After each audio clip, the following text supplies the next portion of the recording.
kind of tax increase. The tax increases we're seeing now, it's unaffordable. I mean, I'm facing $300-400 from the county, $300-400 from the city. And both of y'all are building new buildings you said we can afford. But in fact, I don't have to look back to December 14th to remind you, because I listened to the whole meeting again last night. And the financial advisor, Ted Henderson, if he walks in this room again, I'm going to run him out of here. We can do these tax notes, refinance for 13 years, and our taxes can go down. The citizens' taxes won't go up because of this courthouse. We're at 25 to 27%. Jack and Leslie, you voted for this. Push for budget cuts. Give us relief. You want this courthouse? Find a way to pay for it without sticking it on the back and burying your citizens. It's just not right. Thank you. Mr. Hutt, you want to talk about The budget? I have some questions, sir. Item number 401, it has attorney fees for $213,000. These are, am I correct when I'm assuming that these are attorney fees that we are having to pay the attorney to fix the insurance problems that we had because we did not have a contract with our insurance provider? Is this, can we do Q&A here during a hearing? This is really supposed to be a hearing to offer public comment, but we can respond with giving information. So I will agree that those attorney's fees that were incurred are related to the insurance lawsuits. Okay. There's also a line item here that it's 300, it's 354. It's a Nueces County inmate agreement. Since 2020, the budget estimates for this contract have never been met. In 2021, we estimated almost $2.5 million for it. But however, each year, we've never met those projections. When it came to budget times, however, we always showed that we were going to meet that budget projection. Why were we never informed that we weren't going to make this budget projection? I mean, it's a pretty simple, because we budgeted money on it each year. This year, we're realistically budgeting. that Yes, item. Judge, thank you. I appreciate that. Sorry to mention that. Those budgets are prepared 18 months in advance. So we don't know until the end of the next fiscal year. So we do anticipate and we look at trends. We did fix it this year. We didn't know that it was going to be shorter last year, but all of these are projections. We're trying to project something that's going to happen 18 months out. But each year we projected for a higher sum than we got. When it came to budget time in August, we were still projecting that we were going to reach those numbers, and we still didn't, and we still never projected them. And is there a reason we did not meet these numbers? But why did the jail costs not decrease if we didn't have the number of jail inmates that we were projected on having? Jail costs are fixed costs, whether we have one inmate or whether it's full. Those are fixed costs. And we did go down on the food because we're anticipating a lower amount of inmates. Okay. In association with that contract, so. Okay, thank you, sir. These are, I raised two issues here. We had two failures to accurately follow up on contracts and failures to accurately tell the commissioner's court about contracts. The only way I can look at this and find out, I've tried to figure out who is responsible for this mess. And I keep on coming back to it's the county's auditor's office is responsible for this mess. How, it's one thing to make a mistake, but it's another thing to not admit that you made a mistake and not make corrections. And that's kind of the same thing when it comes to this, this budget. We've been told that we got here because of like good financial planning. When you have to raise your budget 23%, that's not good financial planning. We were told that last year we knew we were going to have to raise the budget rate this year. I mean, I understand, I appreciate better than most what has happened here, but Judge, the 23%, you're going to drive people out of their homes. You're going to have people who have raised their children coming to Rockport, who have had lifelong homes here, who realize at this point, I cannot afford to live in this community anymore. I have to sell and move. I mean, there's real repercussions to this. And for many of us who have come and said, cut the budget, and we've suggested even cutting COLAs, but when we're told that we shouldn't try to lower the budget on the backs of our employees from public officials who aren't bearing the tax burden that the rest of us feel, that's a slap in the face. And I like to say that when you come up for election, especially for those elected officials who have accepted a COLA and have not been contributing to the tax base, we will hold you accountable. Thank you, Judge. Thank you. Anybody else on the budget?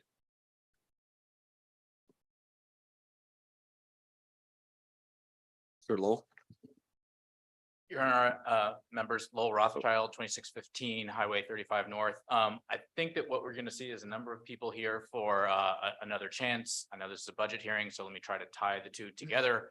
Obviously, one of the things that came up at the last meeting was the large number of donations that Another Chance and Cattails have voluntarily provided to the county over the course of the last 7-8 years.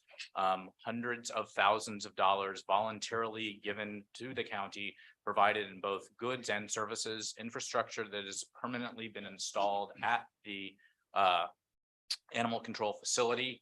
And there was a fair amount of question that I saw as to the validity of those donations. And what I would say is, as people here seek to try to cut the budget, it may be something to consider to not try to discourage people from voluntarily donating money to a cause that obviously the commission believes that it's important. It's something that earlier in the year, the county changed the name from animal control to animal care.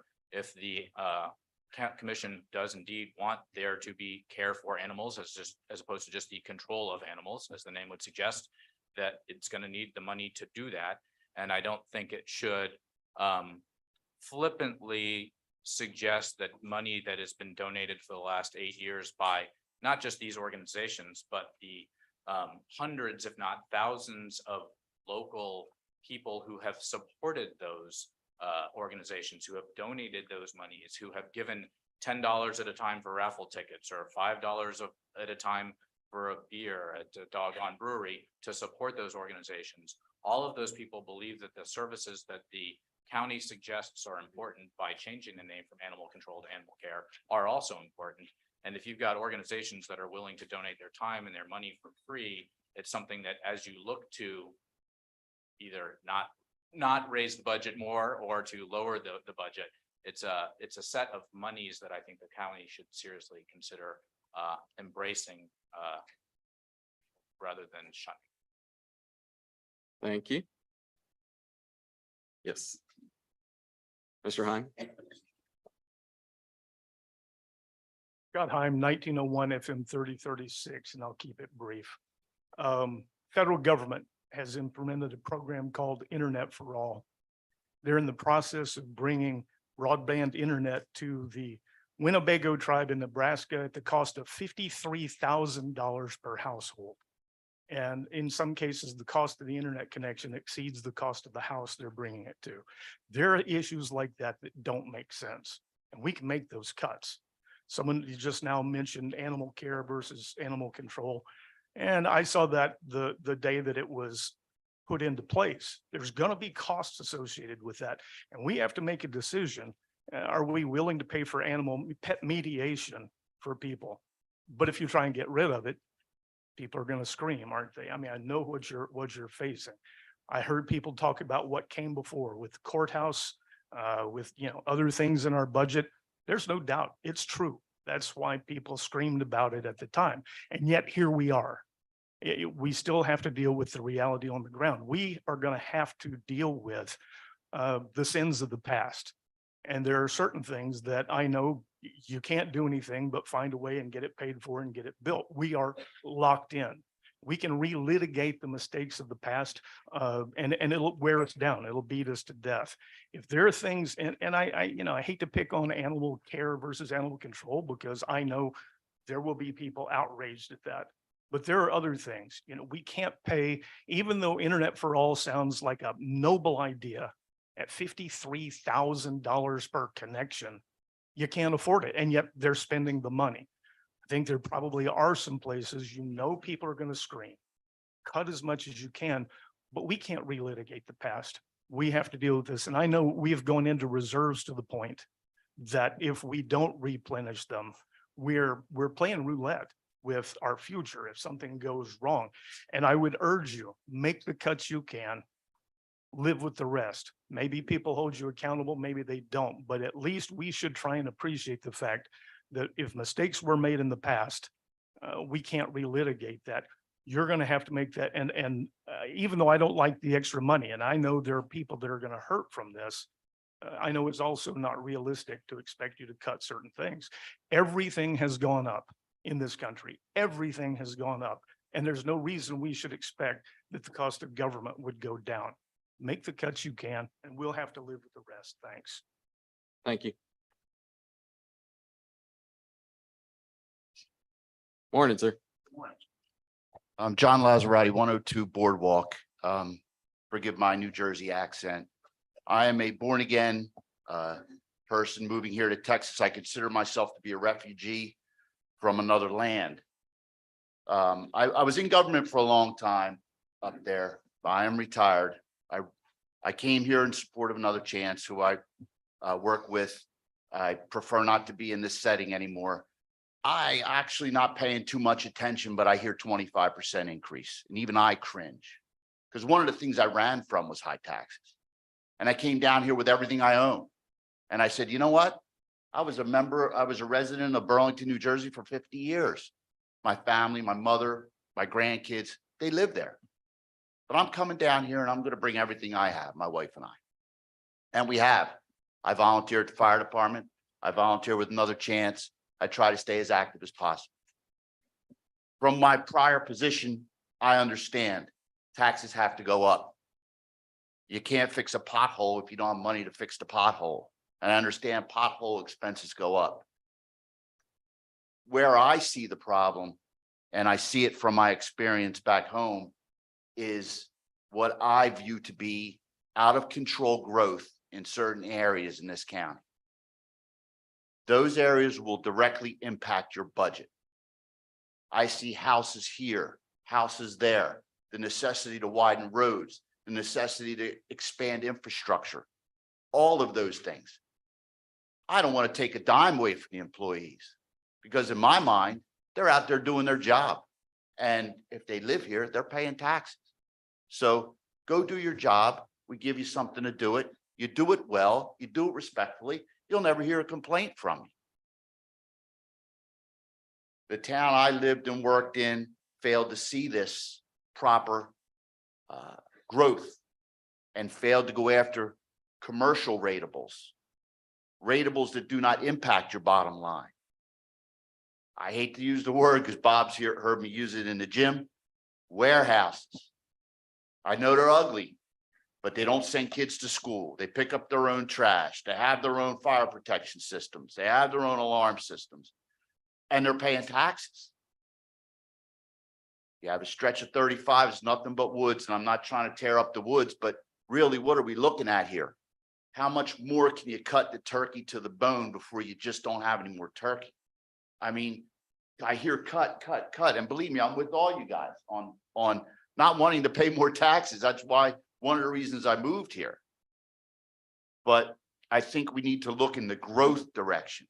I think we need to look in how can we create revenue that doesn't cost us something on the other side. That can't happen overnight.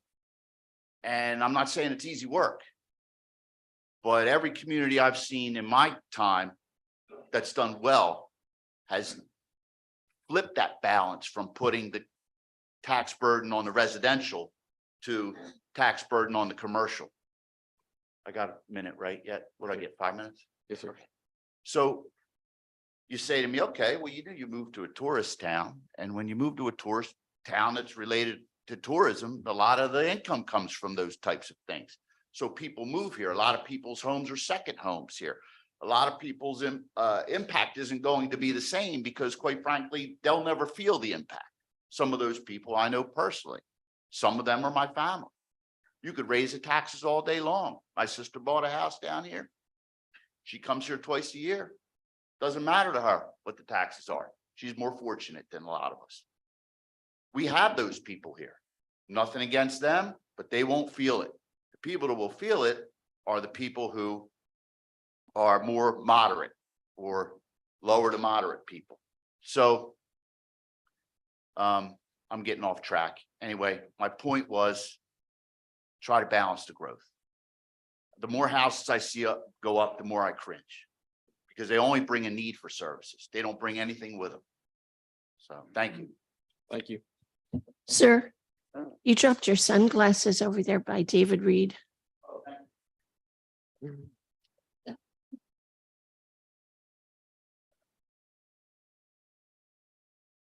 Anybody else have anything new to add or anything else to add? You do? Okay. Is this a good time to do it? Yes, ma'am. Okay. Commissioner Rousseau would like some comments. So in looking at the new budget pages that we received last Friday, I think I just had a few questions. I saw where we had added 54,000 in facilities equipment for the grant match for the generators, and that's fine. We need those generators. I believe there's 56,000 available in the ARPA fund. Is there any way we could pay that 54 out of the ARPA rather than the general fund? If we see that we have that, we don't have all of those costs in, we can actually do that. We could do a line item transfer if we want to do that, once we see Okay. where the ARPA ends. There's actually an agenda item in the regular meeting where we're going to go through that. Oh, really? If, but you could do it right now if you like. There's an agenda item in the regular meeting where we're going to go through these changes. Oh, correct? yes, yes. So if I have other things, I just address them then rather than here? Sure. All right, I'll save it. All right. So this part is a public hearing for the budget and there's nothing new. I'm going to move on to actually, Do we need to adjourn? yes, Move to adjourn the public hearing on the budget. budget. Second. Got a motion, got a second? Commissioner Cheney, Aye. Commissioner Casterline. Aye. Commissioner Russo, Aye. Commissioner Dupnick. Aye. Judge Garza. Aye. All right, at this time, I'll go ahead and open the floor to the 2023 tax rate public hearing. Roll call? Commissioner Cheney, Here. Commissioner Casterline. Here. Commissioner Russo. Here. Commissioner Dupnick. Here. Judge Garza. Here. Got a full court. And items for deliberation is public comment on the 2024 tax rate. It's 2023. tax. I'm sorry, 2023 tax rate. Used to fund the 2024 budget. Thank you.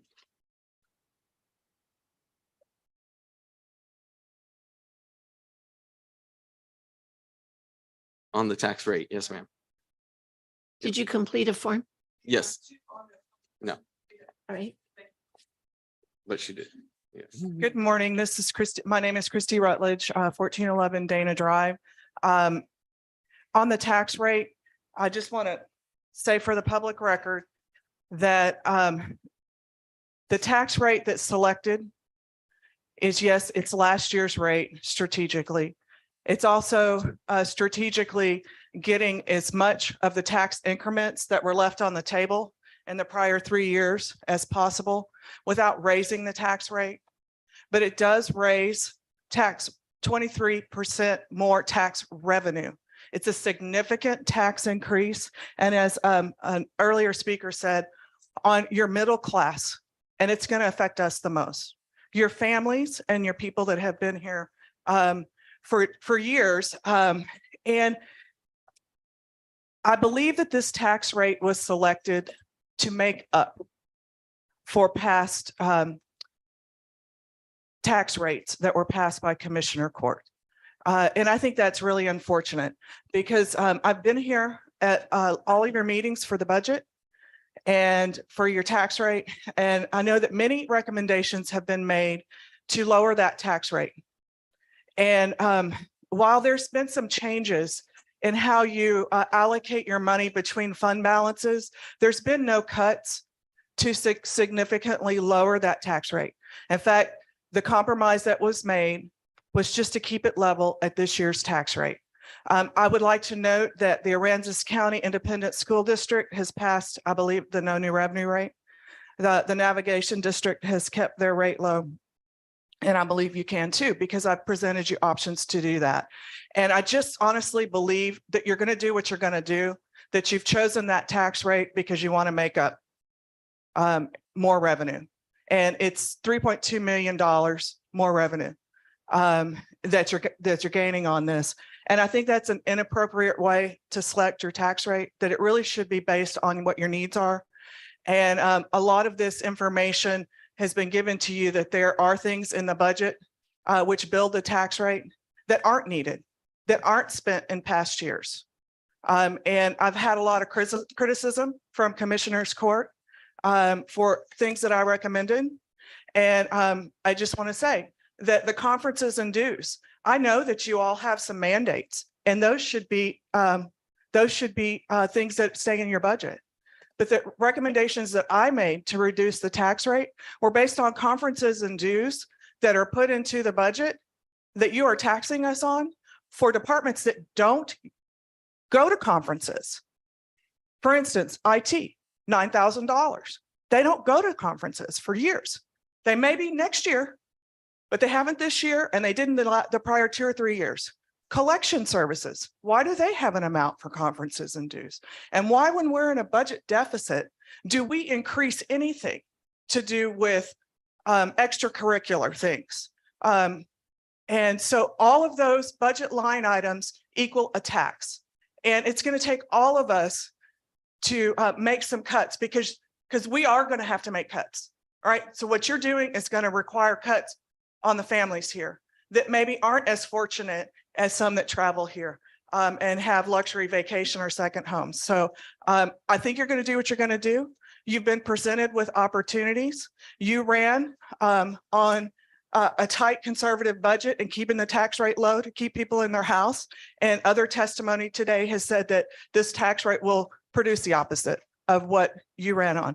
But you're all responsible. It's not the prior judge that's responsible, because you've been running this budget and you've been running this tax rate from the beginning, but all of you are justifying it. And nobody has really stood up and said, we need to lower this tax rate. We need to get serious about how this is going to affect the citizens, the working families of Aransas County. Thank you. All right. Anybody have anything else to add? I would like to respond to the last comment. When the tax rate was initially produced and presented for discussion, it was allowing us to charge the maximum amount. And I requested that we at least go back to the amount that we had in effect last year. And I appreciate the fact that the judge has honored that request and found a way to make cuts to get us there. So there has been a reduction in the initial tax rate that was proposed over what we're looking at today. Is it where some people would like it to be? No, it is not. But we have made a reduction and we have looked very seriously at some of the expenses.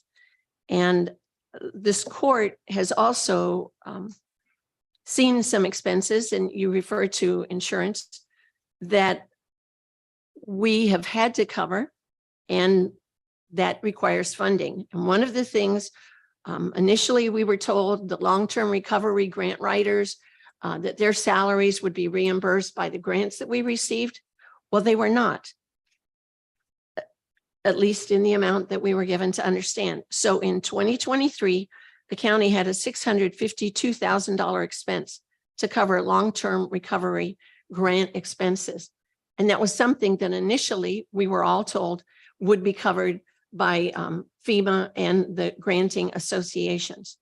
So there has been misinformation or false information that has been provided to this court and previous courts, and we are dealing with those expenses now. All right. Yes, on the tax rate. Come on up. Andrew Kane, 2106 Lakeview Drive. I'll be real quick, but it is convenient and I see it a lot, and I've even had some elected officials get confused. It's nice to say, hey, we're keeping our tax rate the same.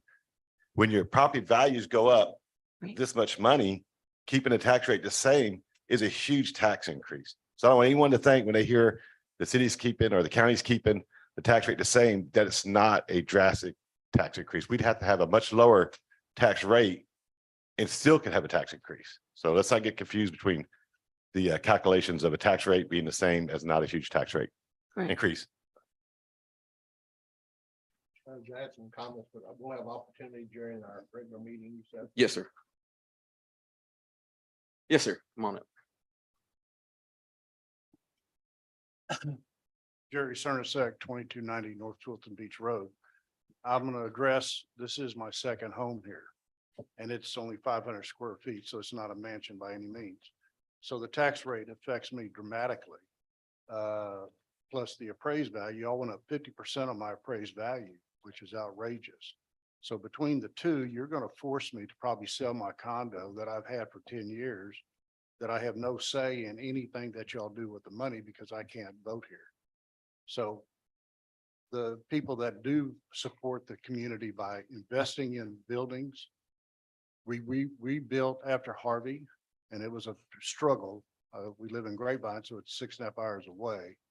And now to be hit by this with no say in how the money is going. So for all those people, I wish y'all would reconsider how much you're taxing the people. You're going to force somebody like me to probably sell my condo now and not come down here, which I've been doing for 10, and I'm from San Antonio. So I've been doing it for 70 all my life. So anyway, consider the people that don't have voting rights here, but have to pay these high taxes. Appreciate it. Thank you. All right.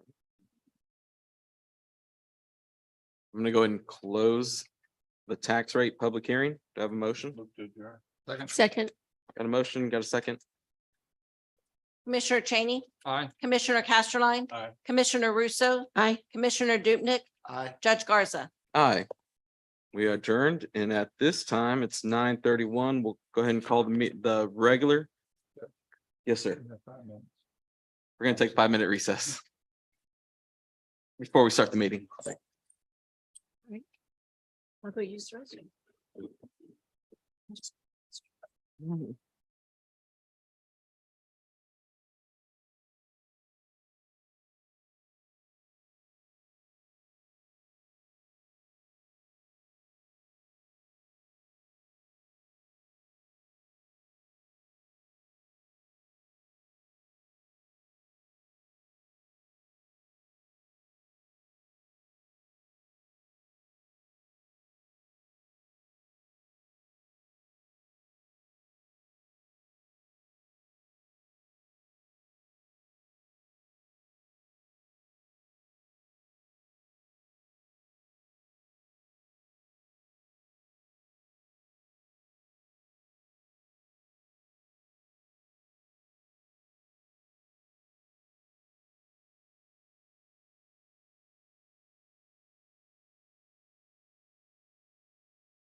All right, Commissioner Dupnick is going to lead us in prayer.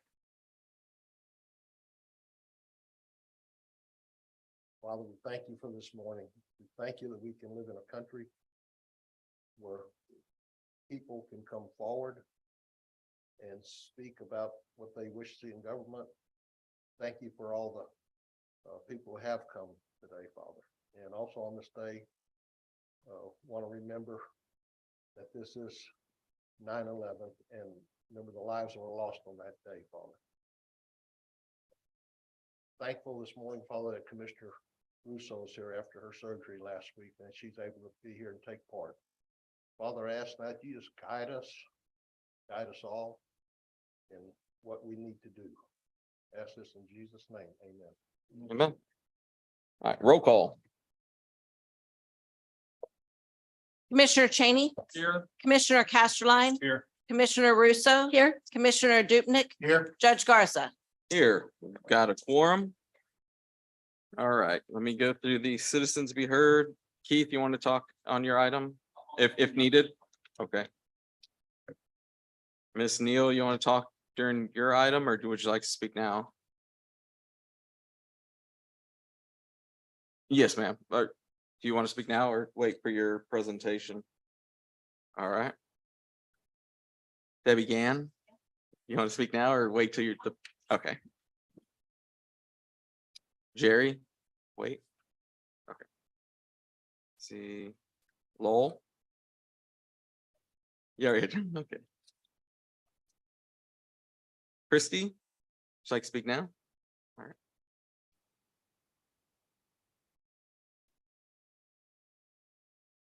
Thank you, Judge, Commissioners. Christy Rutledge, 1411 Dana Drive. I'm here right now to speak on citizens to be heard. And I just want to share with you my recent experience. On Saturday, I attended the adoption event for dogs at Aransas County Animal Control. I first became aware because of a social media post by Wendy Laubach and my friend Melissa Esquivel, who started the Empty Kennel page and is fastly becoming very popular, that there was an issue. About 2 weeks ago, Melissa Esquivel posted a photo and a video of her walking a dog that I adopted. And it was an urgent plea for a foster or adoption for a dog named Pascal. My family had renamed him Duke. So I adopted him a week ago. And what I saw in that video was a dog who obeyed commands, who walked on a leash well, who was very loving and very friendly. And what I learned about him is that he had been in the custody of animal control since he was a puppy. He was brought in with 2 of his brothers. And the social media post really struck my heart that this is an animal that's worthy of a family that would love him and care for him. And I know that that's a big commitment. That's a 16 or 17-year commitment. And I had recently lost my pet, my last Springer Spaniel, after keeping her and her brother, or her, another Springer Spaniel for 16 years. And so I was still not ready for another pet, but I chose to step in. But what I experienced on Saturday, I just want to share it with you because I've never met your rescue organization. I don't even remember the name of them off the top of my head. Another chance. Okay, I've never met them. I've never experienced them until Saturday. But I decided to volunteer because I was struck by my heart that we have a crisis here and this is a community issue and that we take responsible here in Aransas County for our issues and that many volunteers were needed to solve this crisis. And I've been listening to Commissioner's Court. And so my perspective is independent of any group. And so I want that to be clear, or any prior experience. So on Saturday, I brought my neighbor's daughter, 11-year-old Sophie. And Sophie had a chance to walk all of the dogs that were there for adoption. She had a chance to interact with them. I could see immediately as an outsider, one of the critical issues that we're missing. We have a lot of volunteers, and I want to suggest to you that these volunteers are giving you valuable in-kind donation of their time. Their time is worth money. And if I was managing a grant or a government, I would be counting that money towards an in-kind budget. So I don't know how much it is, but I saw a lot of volunteers that were happy they're helping dogs. And I saw that my dog only had any training or any ability to socialize with humans and other dogs because of the volunteers that had been there walking him faithfully every day. So I want to give you all a hand and a thank you from my heart. And I want to say to this county that there's no better investment than you can make in the welfare of our community than restarting a public information campaign, embracing your volunteers, embracing the committee, Wendy Laubach and their advice, embracing the American Kennel Club. I had a chance to talk to them, embracing the empty kennel, and let's find a community solution because a lot of people care and a lot of people are here, and it's worth a little bit of investment. I had a chance to talk to the shelter manager, and I learned that the spay and neuter program was just kind of done away with after COVID or during COVID. I don't know why. There's no better investment that you can make, even if it doesn't come from a special fund, than a small investment in that. Accept all donations of in-kind hours.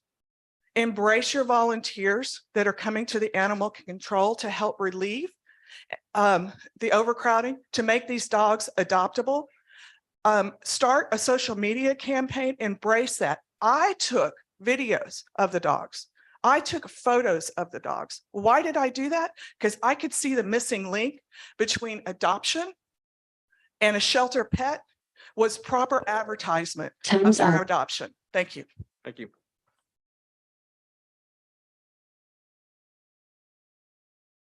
Ms. Deidre, would you like to speak now or, oh, wait, and Wendy? Okay. Sounds good. I signed up to speak on item 17. All right, come on. Jeff Hutton, 2201 Prairie Road. Today, you're going to hear the navigation district levy, ask you to levy their taxes, their tax rate, and this is only their M&O tax rate. Navigation district has been a model of entities as far as I've known. They're the only entity who right now is sitting in their new building after Hurricane Harvey. Every year they pass a no new revenue rate. The way you guys have it now is every year they have to come to you and they have to ask you to approve an M&O levy.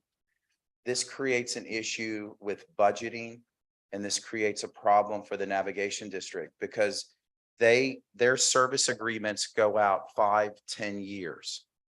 It's not, their service agreements are not for a year. So they're having to project out into the future what cost will be.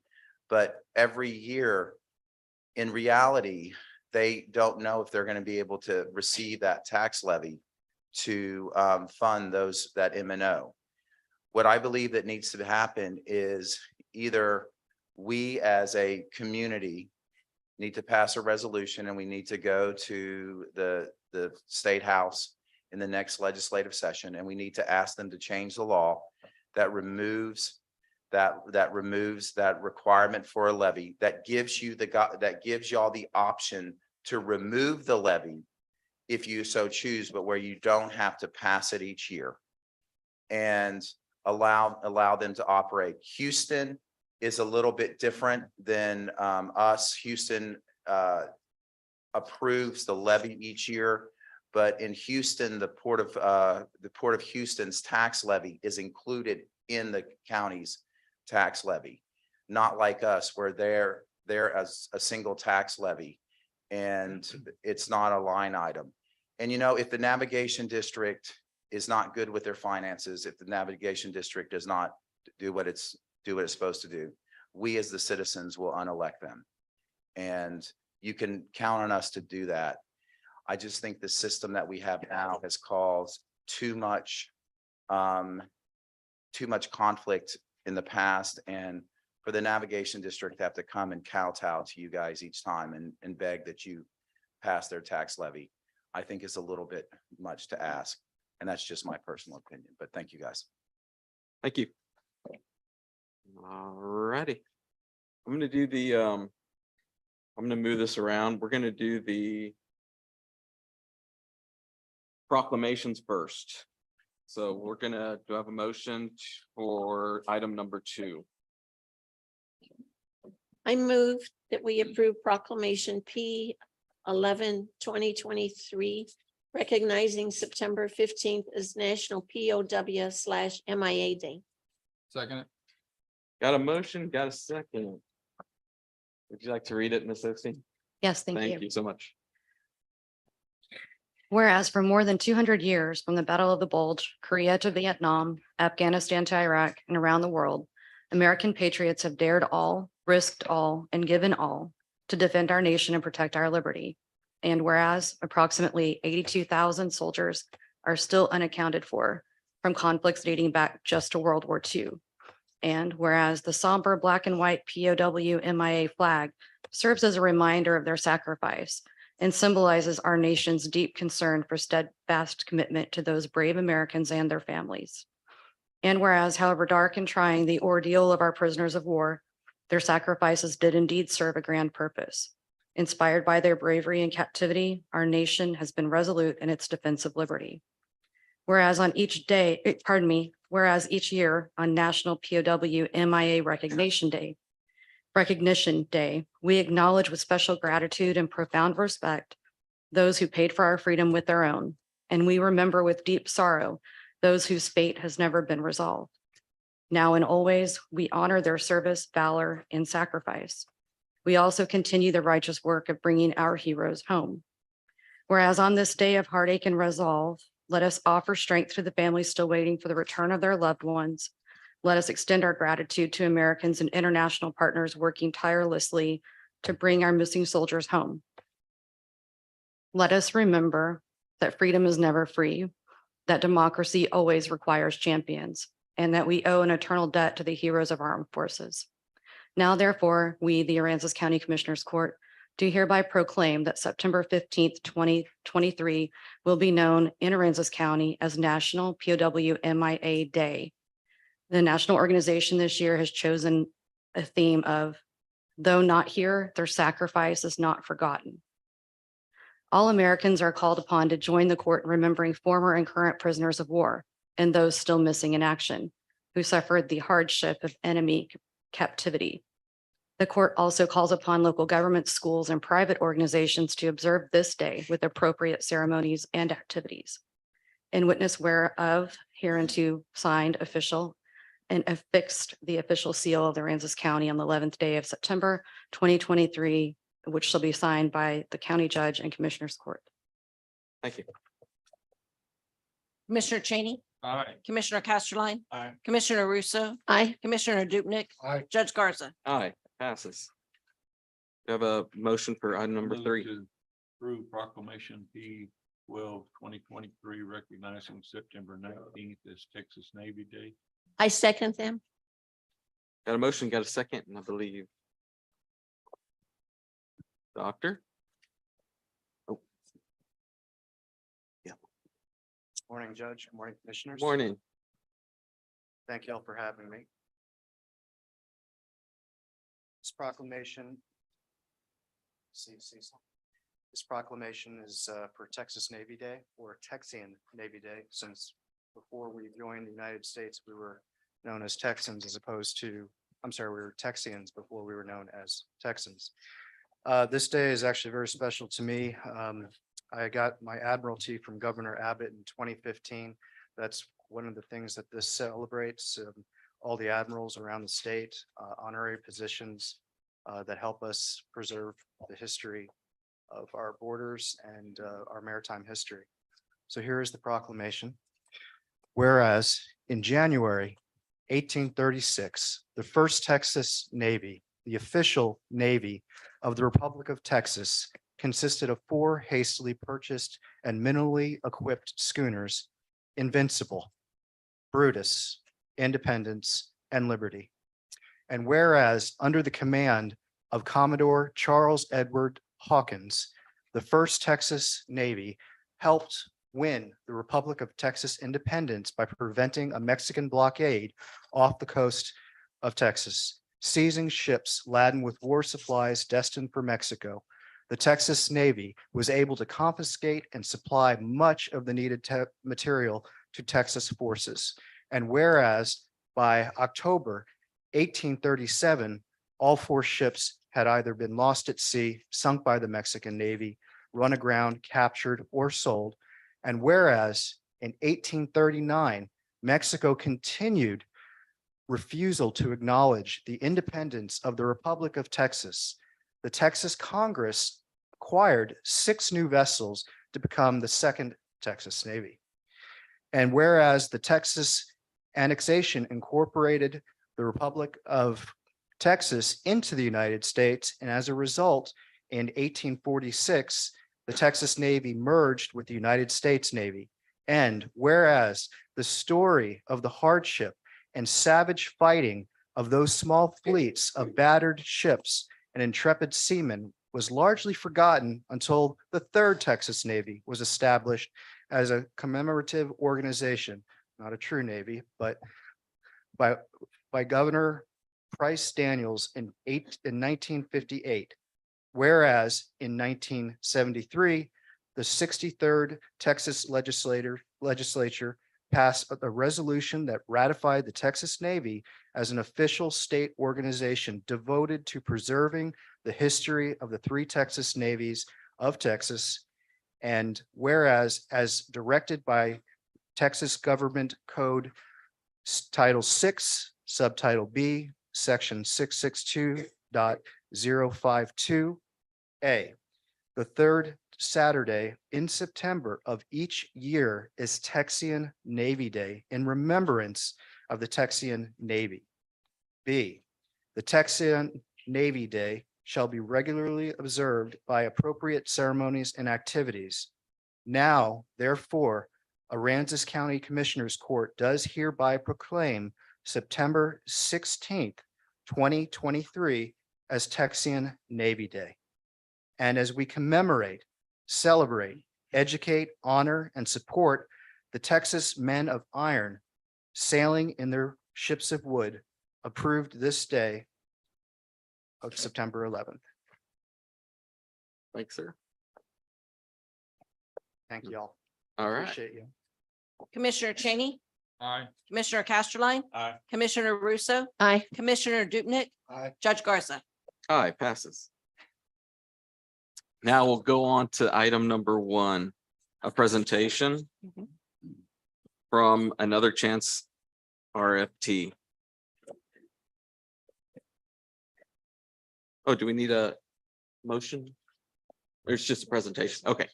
Okay. Good My morning. name's Tana Neal, and I'm the one that founded Another Chance RFT. A lot of people ask me what RFT stands for, and it's for Rockport, Fulton, Texas. So we want to be on the map for sure. I appreciate the chance to speak today and talk about our organization. I'm grateful for all the volunteers that have shown up to show their support as well.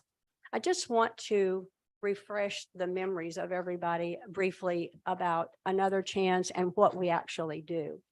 My husband and I formed this in 2017 after I had already been going to animal control for a while, when Ronell Burke would call and say, hey, I've got some dogs here that I think you can help me with. And I would go on out and try to help. As I was out there, I realized that they weren't really getting help from anybody at animal control, and they were putting down over 90% of the healthy cats and dogs there. So we decided, after urging from some of our dog lovers, to become a nonprofit. So we did, May of 2017. Everybody remembers what happened later that year in 2017. Harvey visited us. We had the opportunity to help with assist with Officer Burke at that time and the staff there to get all the dogs and cats loaded and out to safety. So that was one of our first big things that we were able to do to help animal control animals. Our mission then and now remains the same. We are committed to helping save the dogs in Aransas County. We work a lot with animal control, but it's not everything we do. We also help people in the community who might call us and say, my mother died, she's got a dog, I don't want it, can you help? We try to network, get dogs to safety in other states, other parts of Texas, by socializing them. Volunteers, as someone said earlier, it's because of volunteers that the dogs get socialized, they get walked, they get played with, they get to vets. That is what we do. That's part of it. And we continue to do that. For 6 years, we have strived as a group to have animal control become a no-kill facility. We still believe in that. For a while, that idea was embraced by a lot of people. Helping animal control, like I said, is not all we do. Dogs left behind also by people who not only die, but get ill. Dogs that are found stray and maybe animal control can't take or won't take at the time. Another Chance steps in to try to help. Besides networking the dogs to find suitable rescues and no-kill shelters where they can have a better chance to get adopted. As the previous person, Christy, I think was her name, said, there's so many dogs and cats too, dogs that are homeless and all they need is a chance, another chance, as we would call it. We try to find them a forever home. We give them attention. We do medical care. We do all the medical care and take them working with local vets. We take them to the vet for appointments. The money that we spend, I want to be clear, at animal control in donations comes from people in the town who donate to us, private donations, small fundraisers, grant money. And the money that we spend and the money that we report as our donations come because we pay for vaccines. We pay for many, many of the rabies shots. We pay for many, many of the spays and neuters that are done out of our private donations. So there is no, there's no differential for what we do. We get the money from people, fundraisers, the money goes to help the animals. That's it. We don't get any money. We don't ask for any money from the county as well. One of the things I do want to say, besides the regular vet runs and the vet medical things that we do, sometimes we have real special things that come in. Dogs run over by a car, broken bones, eye surgeries, and even we have taken a couple of dogs to a doggy neurologist in Houston. So there is everything out there that dogs need, we will try to do. Since we have begun Another Chance, the county's been good to us. We've been recognized to work after we hit 500 dogs and then 1,000 dogs. And right now we're knocking on the door of 2,000 dogs saved from there. We've been able to have TV spots.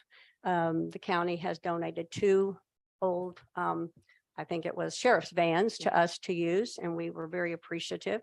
We have had the leadership team in town chose us for their project of the Heartworm Hotel, Heartworm House that you all discussed, I think, at the last meeting. We also received the Spirit of Rockport Award from the city. These were attaboy moments, which encouraged us to continue our work. Our volunteers work tirelessly every day in every way. And we all have our own opinions, but the opinion of Another Chance that you will always hear, we will advocate for the dogs every time. We do not believe that a healthy dog should be killed for space. As they say, you can't save them all, but we will continue to try. As I close and we're going to call up a volunteer to talk with you on part of our time. With 3 nonprofits in this county, Another Chance RFT, Cattails, and the June Project, working around the clock to help animals in Aransas County Animal Control, it is disappointing that our animal control has withdrawn its support to become a no-kill facility. I thank you for your time, and I'm going to ask Debbie Gann to come up because she's one of our volunteers and takes care of all of us. And she's going to talk to you about a day in the life of the volunteer.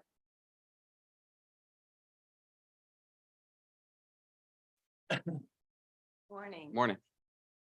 My name is Debbie Gann, and I'm a volunteer with Another Chance Rescue. I've personally been involved with Another Chance since February of this year, so I'm rather new. But recently I accepted the position of volunteer coordinator. So I actually help coordinate the scheduling and recruiting and training of the volunteers. I appreciate the opportunity to share with you what we as volunteers actually do, basically a day in the life. We have several types of volunteers, as Tana touched on. We have volunteers that handle local veterinarian runs, volunteers that network dogs with rescues all over Texas and the rest of the United States, volunteers that shuttle dogs to meet transports to get them to their safe havens with a rescue or an adoptive home. Several of our volunteers foster dogs, whether temporarily for a medical reason or a long-term until an adoptive home can be found or a rescue can be secured. Some volunteers have taken doggies for a day out, a nice walk, a spa bath, a relaxing afternoon in their own personal home. Each and every one is vital to our organization, but the volunteer I want to share with you today is the volunteer dog walker. This person is our worker bee that shows up at animal control every day on a daily basis. And yes, I mean 7 days a week, rain or shine, scorching heat, frigid temperatures, to help the dogs that have found themselves in the unfortunate position of being homeless. A typical day for a dog walking volunteer starts around 7:30. We arrive at the animal control facility and immediately go to the Another Chance Heartworm Hotel. This is where we house the dogs that are going through the heartworm treatment. They are kept kenneled there because with heartworm treatment, their activity level must be kept minimal and monitored. These dogs are fed, taken to the play yard on a leash and walked to do their business. Water buckets and bedding are freshened as needed. And once all of these animals have been cared for, we move to the next task. Generally, by this time, the animal control staff have begun their daily feeding process through the rest of the dogs. Our volunteer walkers usually assist the kennel staff by feeding the dogs kept in the outside kennels. Once they've been fed, we begin the process of getting each and every dog in the animal control facility out for a little exercise, fresh air, and human interaction. We do our best in conjunction with the animal control kennel staff to help make their cleaning process as easy as possible. Generally start with the outside dogs. We rotate each dog in and out of 2 play areas that we have fenced in. At a minimum, we get them out of their kennels. We take their dirty food bowls out. We pick up their excrement if possible. Several of our volunteers will actually go the extra step and clean the kennel, spraying everything down, scrubbing as needed, and ensuring that their water buckets are clean and filled with fresh water. We spend time with each dog, whether it's throwing a ball, playing with a stuffed toy, or simply sitting on a bench in the play yard and letting them cuddle and get lots of petting and love.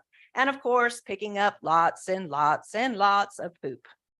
During this time, we are also focusing on the dog. Does its poop look okay? Does it have worms? Do we see ticks that need removing?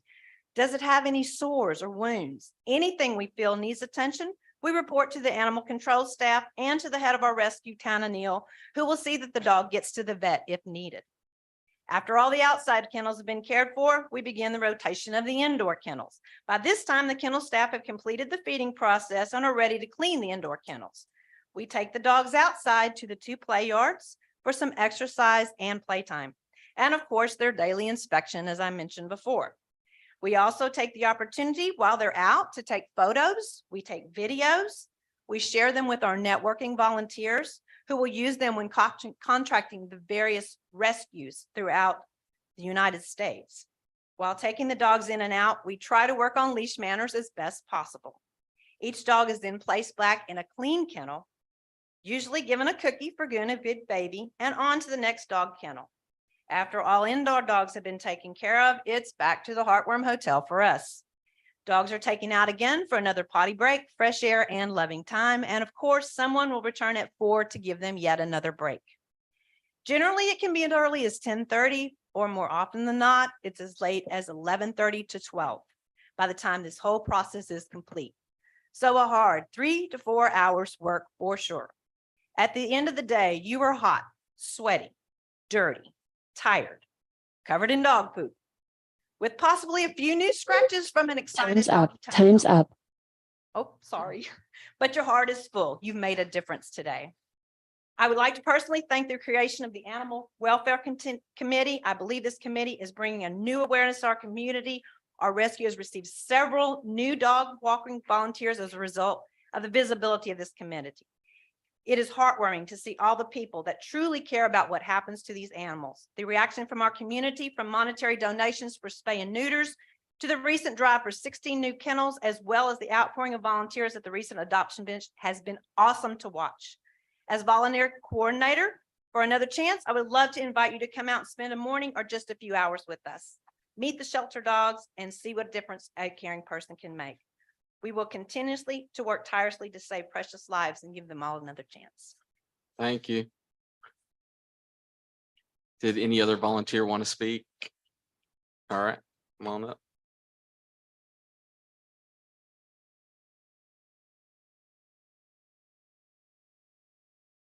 Along with our volunteers, You need to identify yourself, sir, and give your address. I'm sorry, I'm Jerry Neal. I'm the other half of the leadership team with Another Chance, 607 North Magnolia. We do appreciate so much the time and the effort that is given across the community in support of our work. I want to take a moment at the very beginning to say that when all of this began, a reason why we're here to report these efforts today is because of former director Ronell Berg, her boss at the time, John Strothman, judge, former judge, and their encouragement of all of our efforts and support. We were blessed at the beginning by some who caught a vision of what could happen if Another Chance and animal control would work together to a greater goal.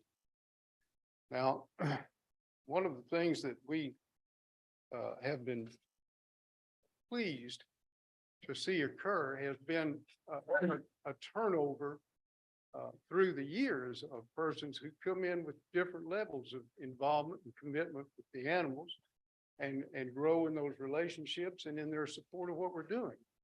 As Tana said, we're not here and we're not in this to ask the court for money to support what we do. We really try to give you guys money through services and capital improvements and other kinds of things that go so far to make our work come together. Along with the support that we received at the beginning, we recently were able to involve our current director in the creation of a document which was utilized as part of a grant proposal with the Moody Foundation that speaks to the issue of the relationship between an animal control and Another Chance. Each of you commissioners have a copy of that, as does the judge. It's brief. I'll read it to you quickly. Our director says, as director of Aransas County Animal Control Services, problems with overpopulation in our community can be overwhelming. Groups that work toward a positive disposition of our dogs are invaluable to our local community. Another Chance RFT saw the need at Aransas County Animal Control, obtained a 501c in 2017 to help promote a more humane disposition of dogs impounded in our facility. I strongly support Another Chance request for funding to further their efforts in rescuing dogs facing possible euthanasia through foster adoptions and rescues. Another Chance RFT is vital to our shelter maintaining a 90% or greater live release rate. Another Chance is financially responsible for transporting medical issues and socialization. The 1900th dog rescued by this organization left our facility on Friday, January 20th, 2023, which is a result of their outstanding dedication to our rural community. Now, certainly we appreciated Director Caesar's words at that time, and now are disappointed to find that she has recently withdrawn her previous support of the no-kill facility goal and now recommends a return to the old bring them in, hold them for a few days, and put them down model to avoid an overcrowding issue. Let it be a matter of record that Another Chance recognizes that the director is the final authority in such matters. Time's up. Time's up. Thank you. I'm nearly done. Final director, as the director has the final say in all of this. We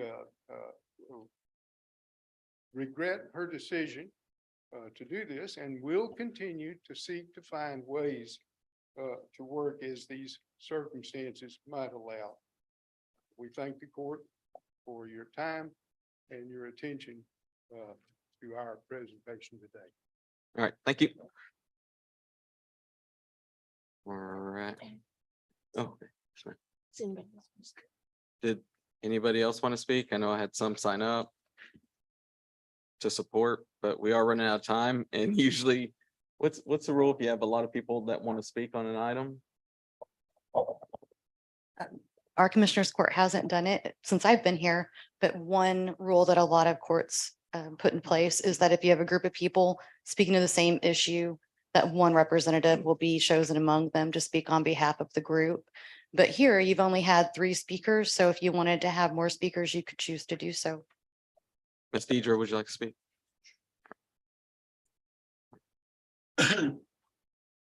Good morning. Thanks so much for the opportunity to speak here today.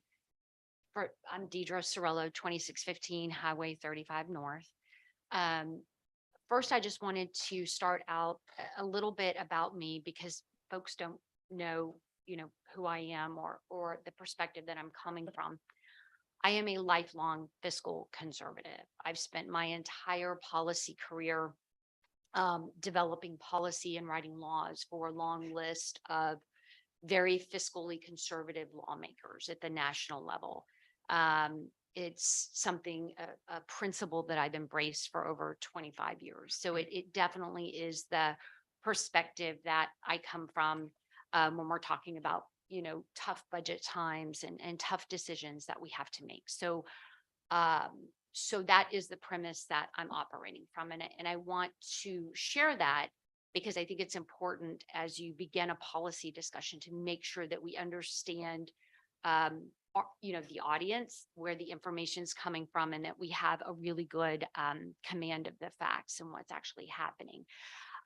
There's been a lot of great discussion here from folks who are volunteers or started Another Chance Rescue. So I thought it might be good for y'all to hear for a minute or two from one of the donors.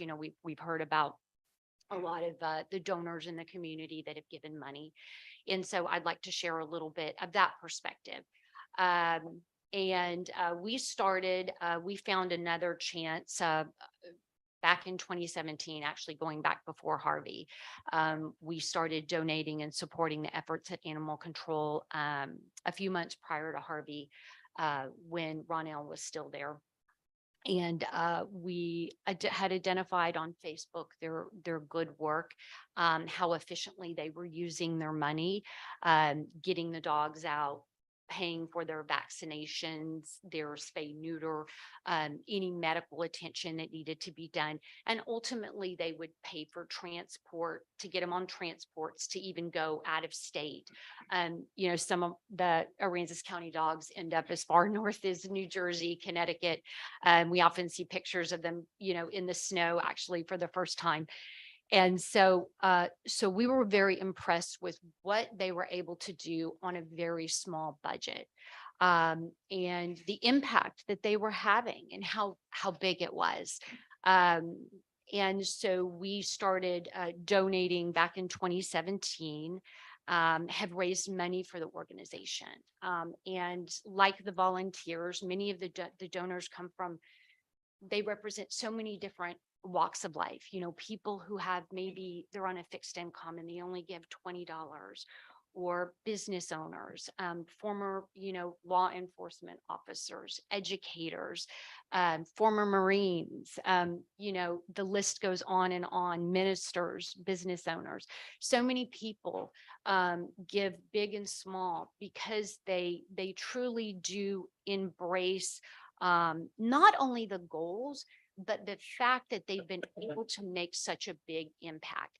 And sometimes folks get a little confused because they say, well, where's their shelter? Where's their, and you know, it's important to remember that they're a foster-based organization, right? They're a rescue, they're going in, they're assisting Aransas County Animal Control, and that they're pulling those dogs out and trying to get them adopted.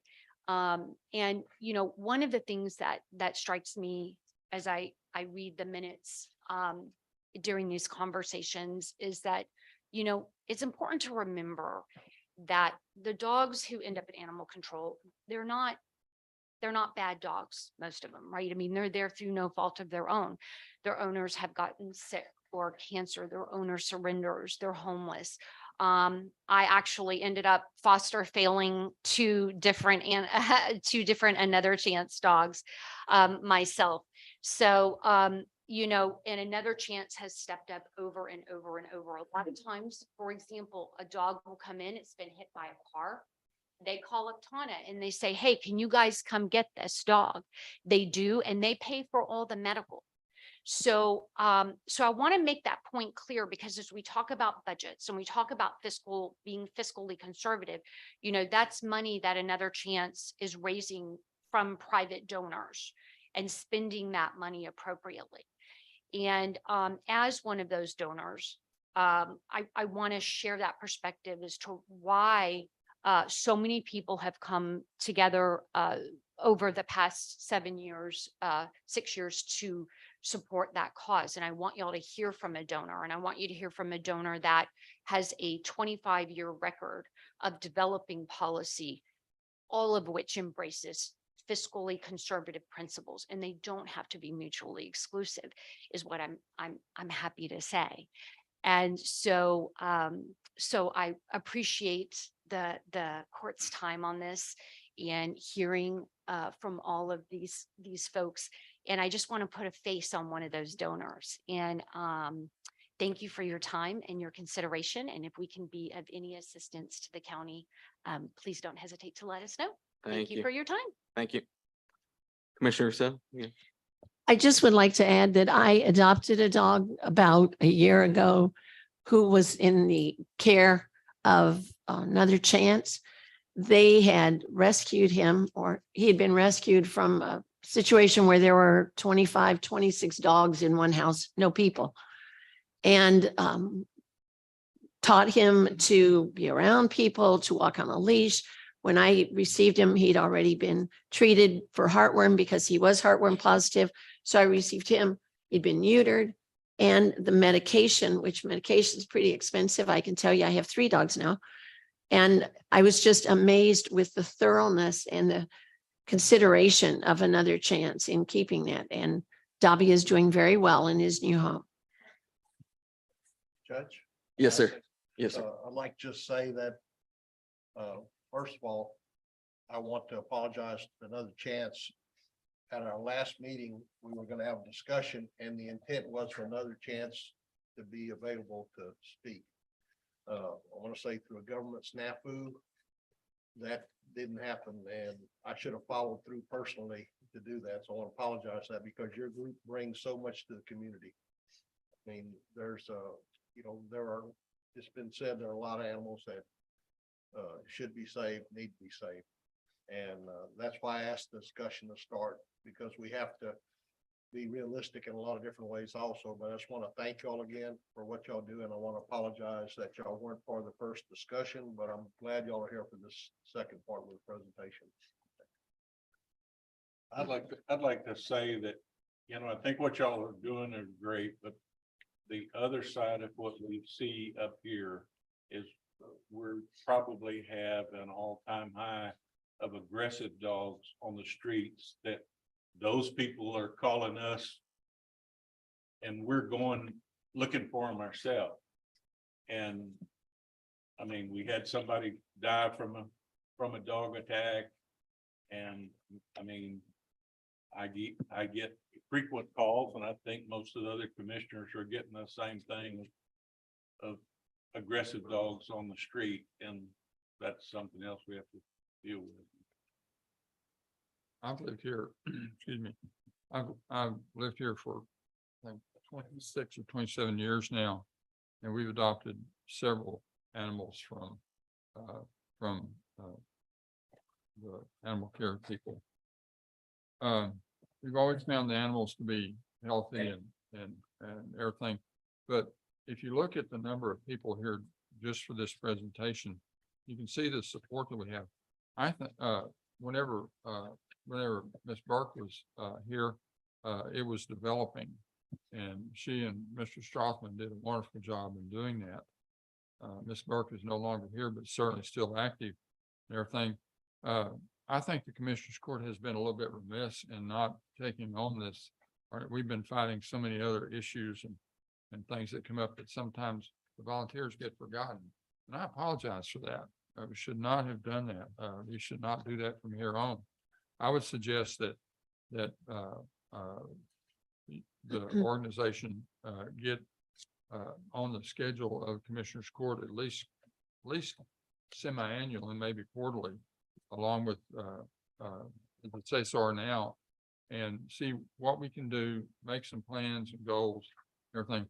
But this, one of the bad things about this is, and it's the same thing with every successful volunteer organization I know of, and every county or city organization that's trying to do some stuff. Sometimes there's different directions that you think you need to go. Some are legislative differences, and some are personal differences, and some of them are just power issues, and some of them are just who's going to be in charge and everything.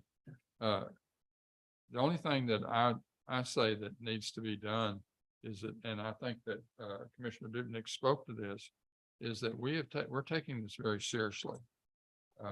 We are going to be working to help develop working with y'all and with Ms. Cesar, and helping develop what the county's policies are in this across the board. I for one, and I'm gonna probably make everybody mad. I for one am not in favor of a no kill. I'm for one having a very strict no kill policy, that because there's some animals that I see out here that if you keep them in the pound, and that's what it really is, but you keep them in the animal shelter, and we don't want a pound, we want a shelter. But there's times whenever they just either they've done something really bad, whatever, they need to be judged on their ability, but you also have to be judged on the fiscal responsibility of how many we can handle. So if we want to handle more, then we need to put more facilities in shape. Temporary facilities are awesome for temporary stuff, but some of the animals at the pound, or at the shelter they've been there for quite some time, and we need to work together as a community and figure out what needs to be the judging point of when it is that if they're sick, how sick are they? Are they recoverable, or it's a life-threatening illness? We need to look at things such as well, are they adoptable?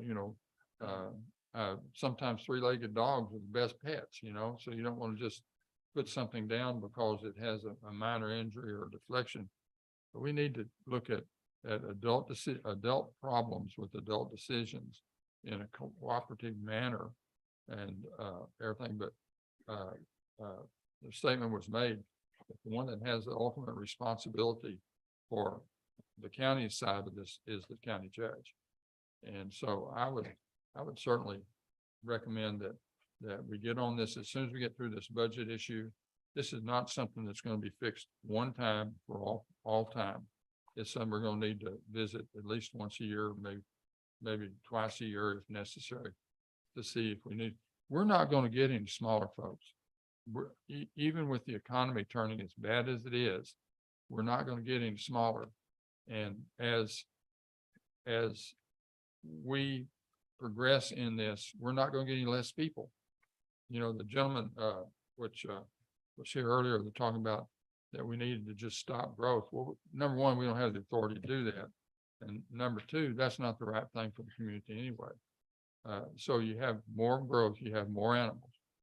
And so this issue is intense right now, but if we double in population in the next 10 to 15 years or triple in the next 10 or 15 years, the animal problem is not going to go away. It's going to get worse. So we need to hit it right now, and we need to get something going as soon as we can after we get through the budget issue and kind of finish up, get close to the end of the year where this can be our project for next year to come in and get a viable animal control policy that includes all the volunteers, anybody with y'all or anybody with the county, and so that we know where everybody's coming from, who's in charge of what. There's a lot of stuff that we can do to put the RFP, put them entirely in charge of, and stuff that the county has to maintain charge of. And that's the hard thing to figure out. But we got a judge that can figure it out. But no, seriously, we've got to get this policy on hand. This doesn't deal with things that are out there in what may happen. It's going to happen. So we have got to step up to the plate and see what it is. I don't know what the court's going to do with anything it does with the policy with this issue right now, but it's something that whenever we start into next year, we ought to have a good handle and good records and everything else to see what is needed. Do we need more shelters? Do we need this? Do we need that? Are we spending money somewhere that we don't need to be spending it? And I challenge the court and I challenge the people out here. Let's get together. We're all reasonable adults, I guess, except maybe me, but this is an issue that we've been, as somebody said, kicking to the curb for a while, and I'm tired of it. I want to get it fixed. All right, thank you. Hold real quick. Thank you, Commissioner. But I did want to mention the gentleman from New Jersey didn't say stop growth, but encourage No, I didn't commercial. say that, but Yeah, but encourage I commercial. appreciate that. He did not say that. He mentioned that also. Okay. My question was for Ms. Neal, how, you have a good presence here today. How big is how many volunteers, I want to say active volunteers does your group have?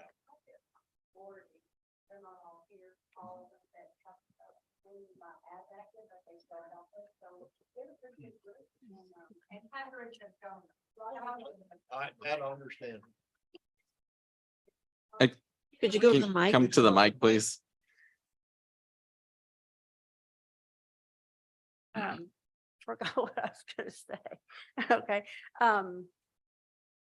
Something very important too. You're talking about, you're talking about there are aggressive dogs out there.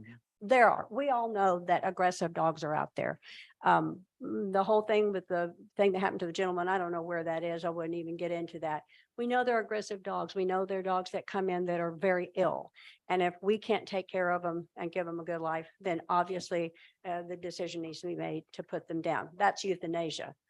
That's not killing if you're helping a sick dog. If a dog is super aggressive and we don't have the funds to get them to, help then obviously that has to be to protect the people in the county. I don't think anybody here is opposed to that. We understand when you say no kill, it's not really no kill. There's still going to be some dogs that need to be put down. That's just a reality. But dogs that are healthy and they need more time. We have dogs. Wendy knows about a dog that was there a long time. Pat, there's lots of people. And if there is space out there, let's say that we have 3 kennels that are open. That doesn't always happen now, but let's say we did. Why would you want to kill a healthy dog just to maintain a number at the shelter? I agree. I mean, I think that's the part that really gets most of us. You know, if you're going to say, well, we can't go more than 20 dogs. I mean, that hasn't been said. I'm just using that number. So you got a bunch of empty kennels. You still got to have cleaning people. You still got to do that. You know, it just seems a little out. So I just would like that to be considered, that killing a healthy dog when there is space should not be a consideration. That's my opinion. And I think I'm probably speaking for the rest of our group. And I agree with that 100%. Yeah. But Yeah. as far as aggressive and sick, we get that. Thank you. Thank you. 30 seconds. I apologize, I'll take it 15. I would also like to point out that the county has a 19-page policy outlining what is legal and what is illegal. Dogs running loose, Commissioner Casterline, it's illegal. And so those dogs should not be allowed to do it, and their owners should be cited. It's a Class C misdemeanor to allow your dog to run loose. And so part of it is, yes, there's dogs, but don't forget, dogs have owners. And it's the owner's responsibility not allow their dogs to run loose. And that it literally is a Class C misdemeanor under the county's ordinances to allow that to happen. So part of it is not just relying on volunteers to fix a problem, but relying on owners to control the dog. Thank you. Well, of course, I mean, kind of falls like we have the same issue with people that dump trash. A lot of those people don't have the money to pay a fine. So that when they come to the judge has to weigh, do I want to send them to jail for this? You know, the jail's already full, so there's a lot more people in the chain than there's a lot more people in the chain than most people realize. Sure, Lori would like help cleaning kennels. They can do that instead. All right. Thank you. Thanks. Wendy, are you commenting on this or on the next one? What I was going to say in connection with the donations is so close to what we've just been discussing that it seemed like I should just speak to it now. Okay. The donations that you're going to hear about in a moment include a lot of miscellaneous donations, but a big chunk of them is almost $20,000 that we raised recently. And the purpose of those donations, the purpose for which the money was raised, is so closely associated with what we've been discussing. We know that I'm Wendy Laubach, 37 Bee Tree Circle. The committee that I have the honor to chair is the Animal Welfare Committee and has only been in place for under 2 months. But it was quite clear from the very first day we met that overcrowding was the big issue. And overcrowding causes a series of problems, some of which are humanitarian and important to many volunteers, other of which are procedural and law and order related and are extremely important to the county. The shelter director is in a terrible position if her shelter is full. She doesn't have any emergency space to take in emergency animals. And she knows she's going to be confronted with, now and then they just get brought in. It's a horrible thing and they have to find a space and they can't just stack them in the hall. So obviously it makes her very nervous to run a shelter that's at capacity, over capacity, even close to capacity. She's got to have some emergency space. Doesn't necessarily need to be using the emergency space all the time. Some of it needs to be there as emergency overflow. The very first day we met, it occurred to us that it might help if we could find the money to bring in some temporary outdoor kennels. And I say temporary because they could be put up very quickly because this problem can't wait. It would be lovely to have a big construction project, but that's probably next year. And there's no money in the budget for it now. So we were trying to figure out what could we do immediately to provide some emergency overflow space. We discussed with the director at our first meeting how temporary kennels would work. We fixed on a particular brand, a particular size, and outfitting with canopies, shade cloths, dog houses, dog beds, everything that would work. We talked about where they would fit. It's kind of a tight fit outside right now, but we figured out a place where some could fit. And we started to move forward. And then we kind of got sidetracked briefly thinking maybe the county can pull off an emergency construction project. After all, became pretty clear that's a long-term project. You run into many, many delays. And what's worse, there simply was no money. It wasn't going to appear in this budget, it's a tight budget year. And so we went as quickly as possible back to the original idea, which was just go find the money somewhere for the temporary kennels. And we went out on a heartfelt community fundraising campaign, and in less than 2 weeks managed to raise almost $20,000. And that's not only good news from the point of view of creating some emergency overflow space, but shows you the depth of the commitment of this community. People really responded. And at the same time, they were signing up in droves, some new volunteers. So you know you've got public input here. There's something else going on with those temporary kennels. They luckily have a number of different uses, and the fact that they're temporary helps in this instead of building a permanent structure in concrete. When there's not a need for, when we don't have a sudden influx of some awful law enforcement dog rescue operation, the dogs right now are so crowded. We're working on overcrowding. We brought it down by a third since we got appointed 2 months ago. We have more to go, but we still are at a very crowded level. Dogs are in what are intended to be double chambered kennels, and they've had to put down the trap door between them and use some dogs in each half. That's a bad way to keep dogs. It's very hard to keep them clean that way. If the dogs, right now, all you can really do with the dogs is take them out in the hall, tie them up. It doesn't work to have them all so close to each other. It's very hard on the kennel techs who are already overworked and understaffed. If we can use temporary kennels to stage the dog, they get put out in those temporary kennels for an hour or two while the kennel techs can get in there and clean all the kennels at once. It's a lot easier. That's a really good use for temporary kennels. We've talked to the director about this, and she's expressed her support for that approach as well. I think all of the animal control officers and kennel techs are enthusiastic about it. The third thing that you can use those temporary kennels for is, now this makes us a little nervous, but frankly, if dogs are in double capacity in kennels, which is hard to clean, do better to put them in the temporary kennels for a while. If you get a law enforcement catastrophe and they're bringing a bunch of dogs, to move the dogs back into double occupancy if you have to, but why keep them there now if you've got extra kennels? So then the fourth thing you can use these things for is evacuations. They set up and break down in minutes. They're not hard. They're sturdy, but they're very flexible. You can join them together and make cabinets where you can have each one be 5 feet by 10 feet. They're very humane shelters. And if you had to evacuate the animals just from the shelter and over to say the AgriLife building, which is the designated spot, you could set them up in there easily. They'll fit into that room, put a bunch of them in there. And put people Time's up. This is what the money is for. And it addresses the law and order issue that we are very, very focused on in the committee. We understand the county has got to be able to get aggressive animals off the street, and they have to have space to do that, which is why we're desperately working on all the ways we can get animals out of that shelter, get crowding down, and find a way if we can to avoid euthanasia. All right, thank you. All right. And they did have an adoption event. We went and helped clean up. And during that, my wife was walking dogs back to the shelter, and we're gonna be the proud owners of a new puppy here soon. Dang. Didn't see that coming. The puppy that's really fluffy. Yeah. Oh yeah, she's named. What is the shelter capacity right now with the added kennels, I guess? We don't own the added kennels next. They need to be bought still. We're really trying to work that through and make that happen. But the shelter has got 10 outdoor kennels, 16 double chambered indoor kennels that have sort of become 32. And I believe 4 more you would call bite or quarantine or rabies kennels, in addition to a kind of a wall full of cages where a lot of puppies are. All right. We got to move on.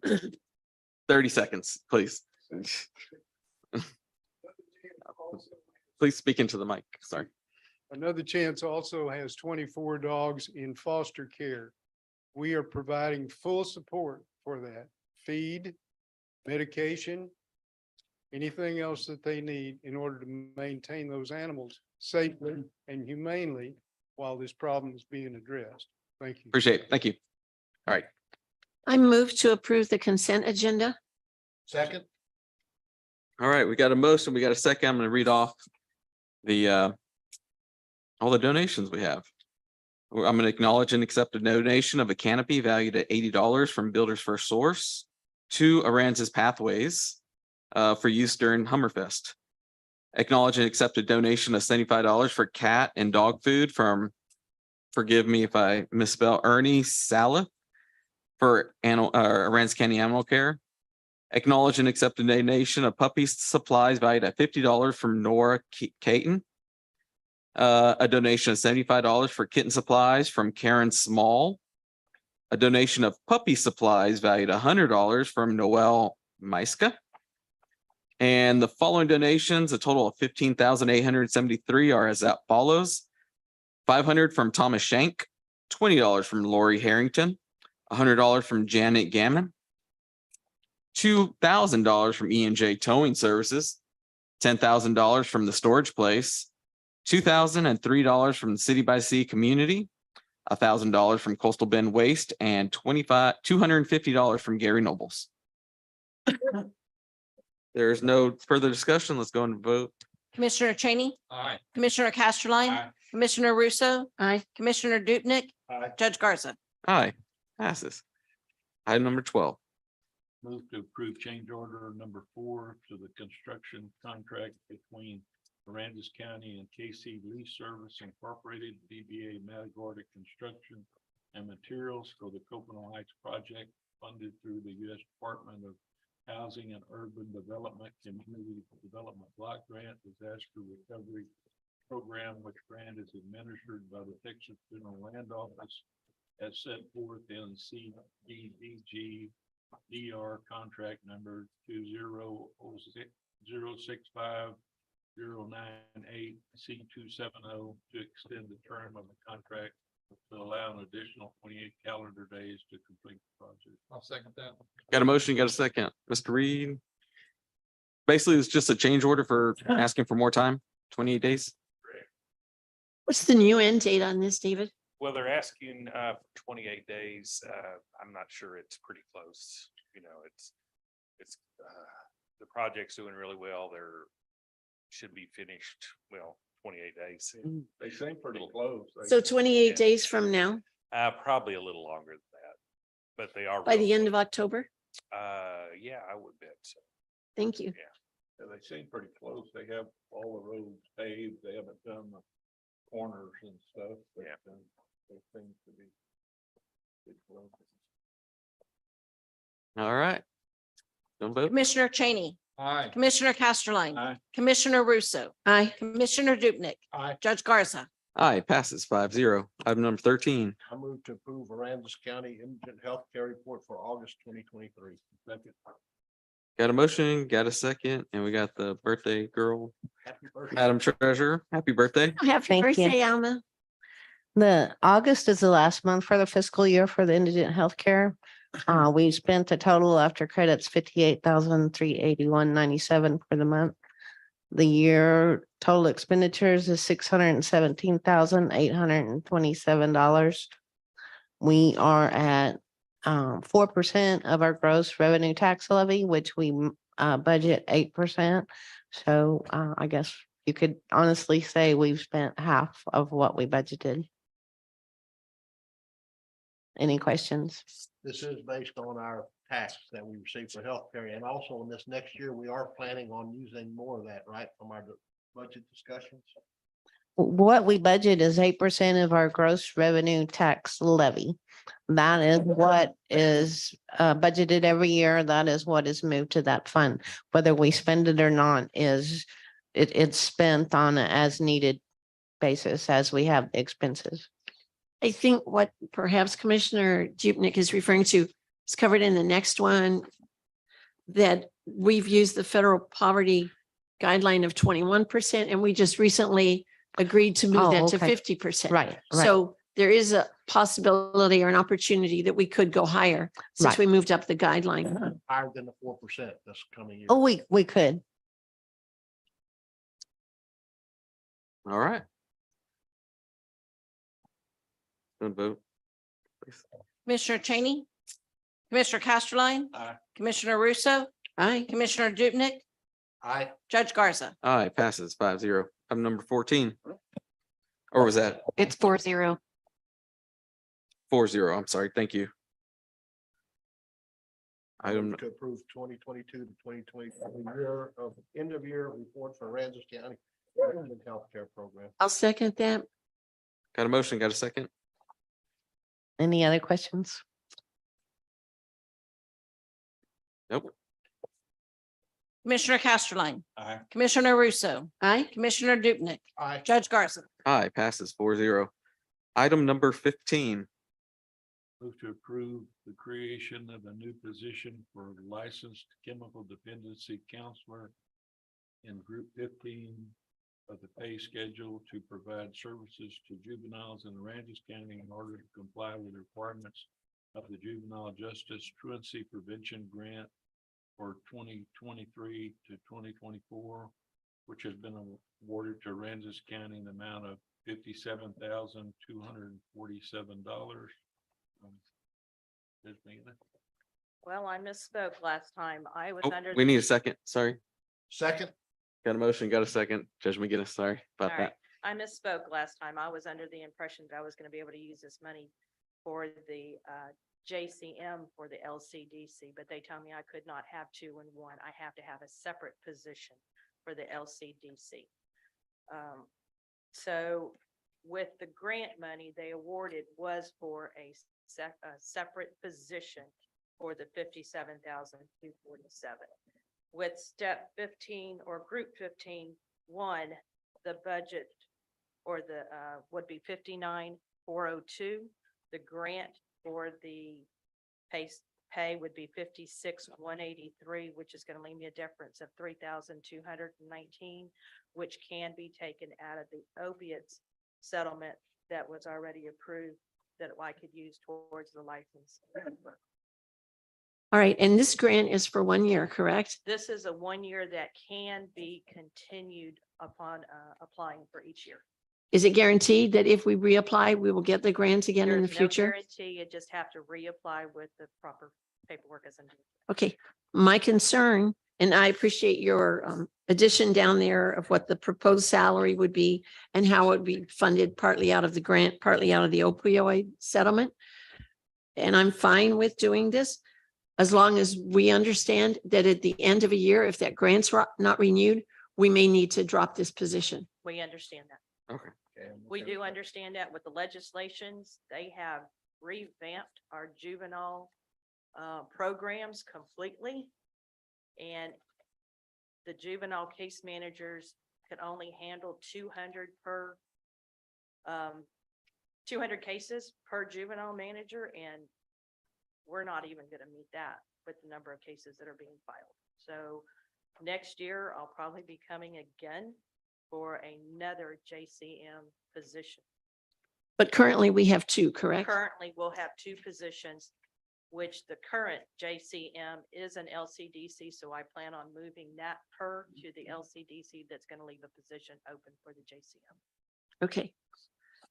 Thank you for that I information. agree with Commissioner Rousseau. That's my main concern, if we're going to be able to have this as a ongoing. We're going to try. I'm going to do everything I can to continue to apply. With the numbers, we have a good chance because the numbers are high and the need is very, very. Thank you. Would there be a possibility of funding that total salary out of the opioid settlement? Because the opioid settlement was quite I a think the figure. opiate settlement's a one-time settlement. I don't believe it's an annual settlement. It's not an annual guaranteed amount, but as the state enters into agreements, we have the opportunity to join them. So as those agreements take place, we can ask to get our share, but just keep in mind that even the agreements we entered into 2 years ago, I think we've only received proceeds from one settlement. So it's not guaranteed to be annual or even guaranteed at all. But it's not the same thing as this grant. Paperwork, but can any of the healthcare dollars be directed toward this from healthcare tax? Yes, sir. Currently, we have budgeted most everything that we get from healthcare sales tax. So it would be a matter of us having to take some out of the fund balance, which we're transferring from indigent care. So there are funds there to be able to take care of it. At least this year it's taken care of. We can look into it. Okay. Thank you. Let's go vote. Commissioner Cheney, Aye. Commissioner Casterline, Aye. Commissioner Russo, Aye. Commissioner Dupnick, Aye. Judge Garza. Aye, passes 5-0. Item number 16. I move to approve August 2023 Auditor's Monthly Report. Second. Got a motion, got a second? I think I had a question here. But yeah, I'll answer any questions anyone has. I do want to bring y'all's attention to the sales tax. We're right now collected at 60%. Ideally, we should be at 67% because it's the 8th month so we are running a little bit behind on what we anticipated that we would collect in sales tax. Thank you for that information. I don't think the pages are numbered, but the one that says collection comparison report, JP's district clerk, county clerk, and sheriff. Yes, ma'am. So the JP is doing well. The difference year to date is higher from previous years. But the JP2, the district clerk, the county clerk, and the sheriff and animal control all are falling behind on their budgeted year-to-date collections compared to previous year. These are not budgeted numbers. These are their actual collections. And it's just a matter of what's coming in. Oh, Judge McGinnis left. It could be because is weight License and. license and weight is by JP2. Yes. And we're not able to write a lot of tickets on that or do a lot of that because of the being able to open the weigh stations. Right.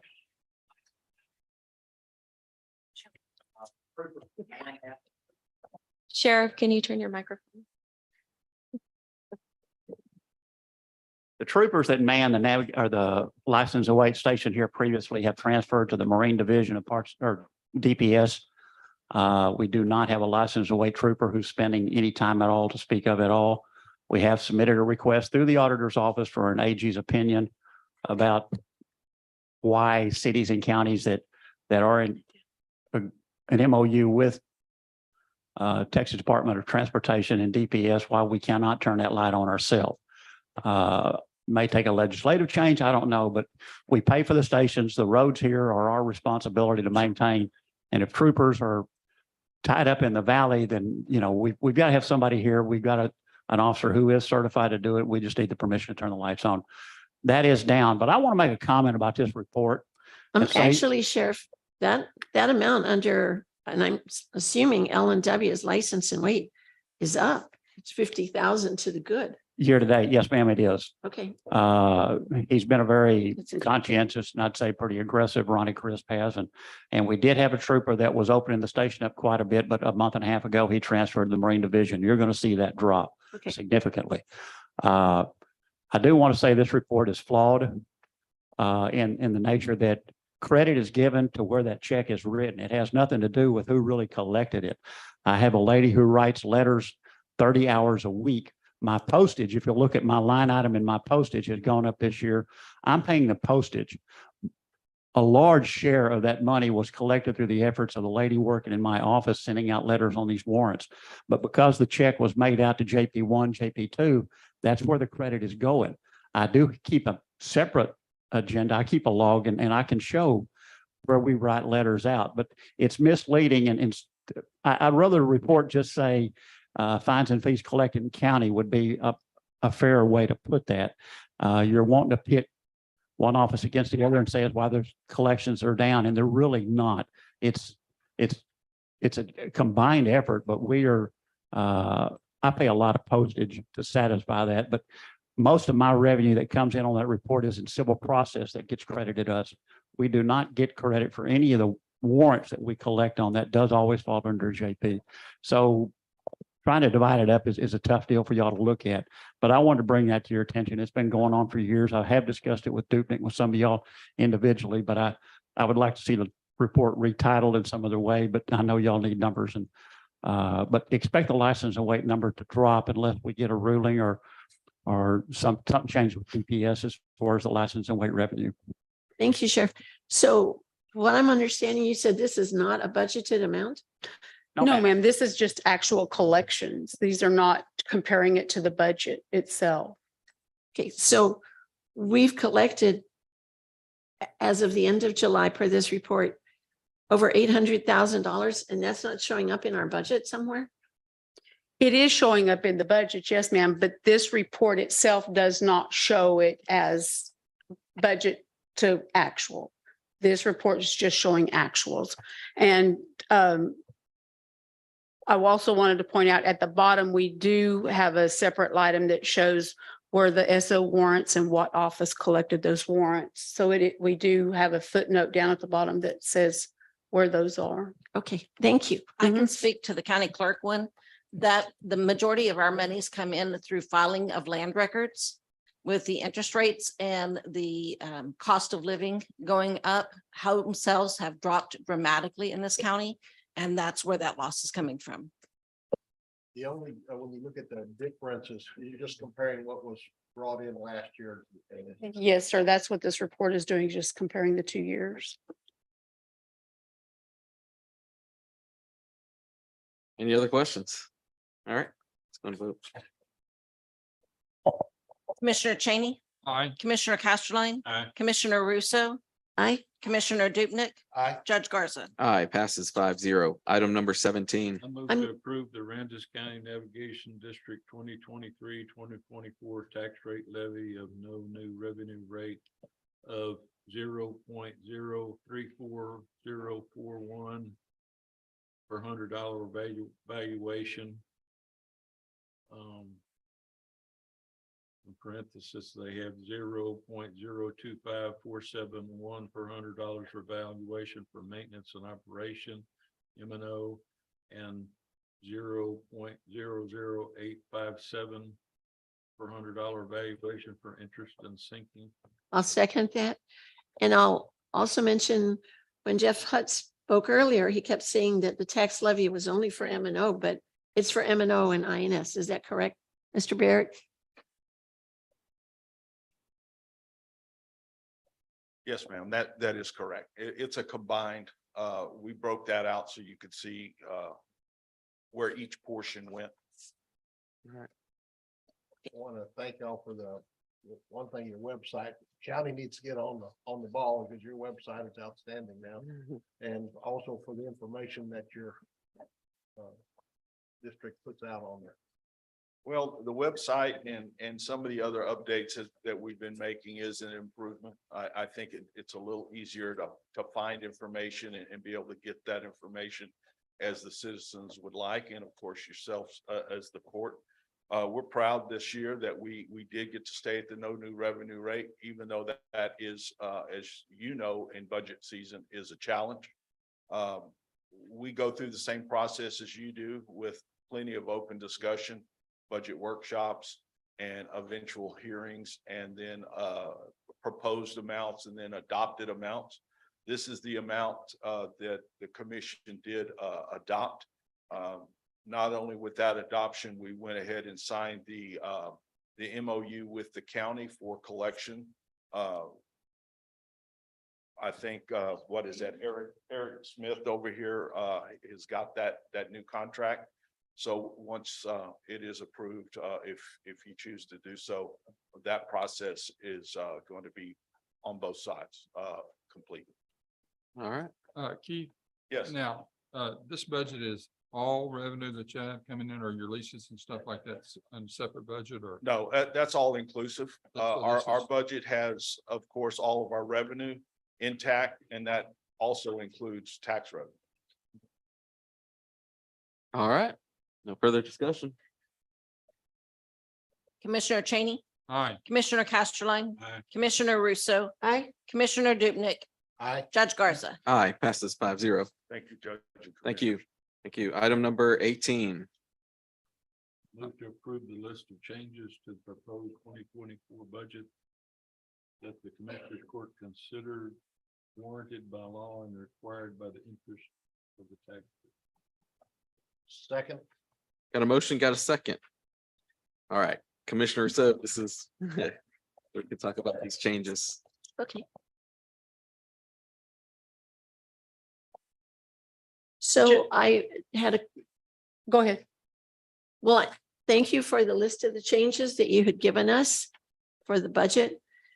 And I just had a couple of questions on some other things. One, I didn't see on here where we were doing the $2.5 million transfer to healthcare. Yes, ma'am. It's here. It's down close to the bottom. It says transferred 2.5 Okay. million from indigent. So what, sorry, I made these notes yesterday, so I just have to remember. My concern is that we're showing that as revenue and it's not really revenue, it's a transfer in. That's money we already had on. Right. So I just think it would be good to reclassify that. I mean, it doesn't change the amount, but I think it needs to be shown as transfer in since we do have category transfer in many other. I thought we accounts. did change that. We'll have to look at that and we can just change that. Okay, and then I had asked the question earlier about the 54,000 for facility equipment for the grant match on generators. And you're going to see if that's possible, if we could use the ARPA funds, if there's money available for that. Yes, ma'am. We can move that into to the ARPA funds. And then if for some reason we have projects that come in more and we don't have that available, we would have to do a transfer back into general funds, or we can vice versa, either way, whatever y'all choose. Okay, and there was an increase in professional services in the waterway restoration for the Keel Lake stabilization project. Was that on that list that you gave us? It was not on this list. It had been done prior to us filing the proposed budget. All of these have been done since we filed the proposed budget with the county clerk. Okay. There's several projects that y'all have offered or have committed that money to. So we put those dollars in there just to make sure that we covered all of those commitments. Okay, thank you. And I wondered, and I don't know if it's available, but if the fire department allocations could possibly come from the healthcare sales tax for health and safety, no? I agree with the treasurer. I don't think that would, and we really have stretched to healthcare sales tax to where we're going to be using the fund balance and some of the monies that we're moving over from indigent. So until we kind of get. Okay, so that's no. And then just the animal care donations have been going into an account that's in the general fund. I think it's 120, 767. Yes, ma'am. My understanding is at the end of the year, since that's in that account, it rolls just into the general fund. Yes, ma'am. And I'm thinking if people make donations to the animal care, animal control, that needs to be a reserved account. So that at the end of the year, it will stay available to animal care for the next year. And I Yes, think the ma'am. people who are making donations would want that. We're going to be bringing that to Commissioner's Court. Okay, great.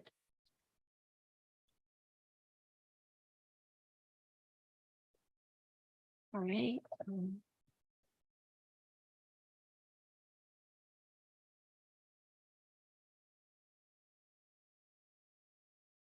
There are a couple of things on the list that I wanted to bring to your attention. I had Is- just a couple more Oh, questions. I'm sorry. That's why maybe you'll answer them though. And I don't know why I didn't ask this in other meetings, because I'd noted it, but I did not. Under county court at law, which was page 20 in our book, the regular full-time employee allocation from 2023 to 2024 doubled. We had 57,000 in there and now we have 115,500.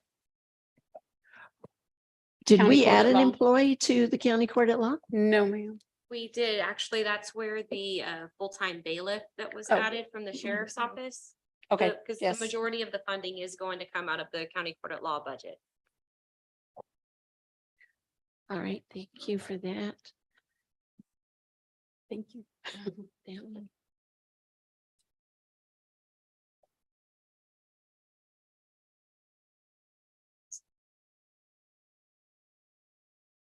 I'm curious, since we are moving money from the healthcare sales tax over to help with animal control, why did we drop the part-time tech? That was a decision I made. I dropped that before we moved the money. But I figure a tech can't really patrol the streets, but ACO can patrol streets and help clean. And hopefully the commercial cleaner that we're gonna be using, kennel cleaner, hopefully that'll make some of the Make- labor at the shelter more efficient when they're doing that. So we are going to go ahead and get that Yes, more industrial cleaner? yes. Okay. So This year. are we gonna remove the, I didn't understand exactly what Commissioner Russo was saying. Are we gonna remove the additional part-time position and make that a full-time position? Were we gonna add, in No. other words, were we gonna add a position? When we originally did the budget, we added a full-time ACO and a part-time kennel tech. I did away with the part-time kennel tech. But there's still a full-time ACO that we're So- adding. We're adding one. Yes, So the additional ACO was in the original budget. yes. Okay.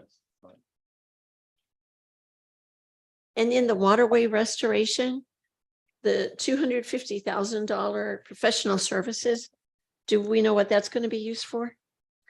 We have some grant matches, and that is one that commissioners have committed to some assistance with some other projects for like Texas Parks and Wildlife or coastal bays and estuaries. So we put some money in there just to have a placeholder for those.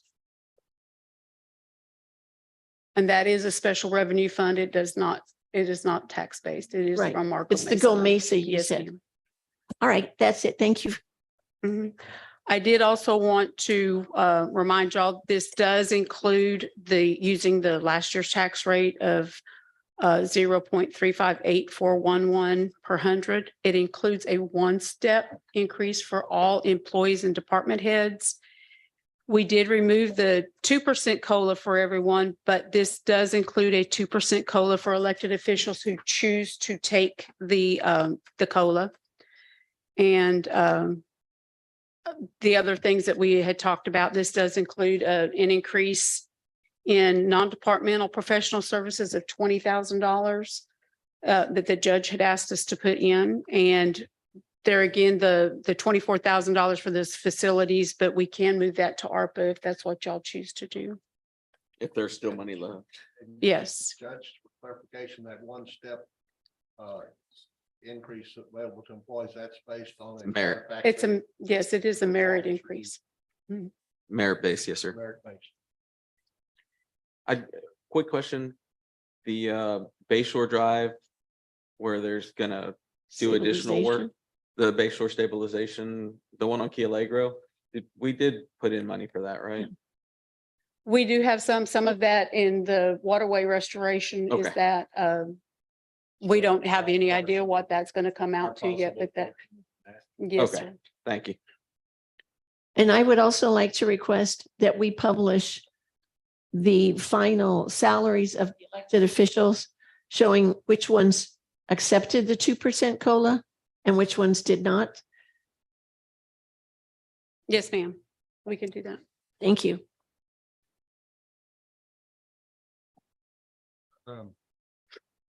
How is it, do we need to adjust anything on the sales tax increase? No, sir. I think that what we did was budget to stay level. I don't think we need to go up. And we're close enough. I think we can go ahead and budget what we budgeted last year. How do we anticipate that the sales tax is down? Because Right it now, is. currently it is. Currently it is down. Seems to me like there's a lot more people in town now. I mean, yeah. You know, I personally feel like the construction from Harvey we had such an increase because of all of the construction that's kind of leveled off. We do still have a lot of development, but we don't have the extent that we had when everybody was rebuilding from Harvey. So we don't have all of the sales tax from that. And the sales tax that you reported on the previous. It's 2 months. Yes, it's 2 months. So we are continuing to watch it, but I just don't feel like at this time, I did not recommend any kind of increase because we just don't know where it's at. That was a good decision. Thank you, Jackie.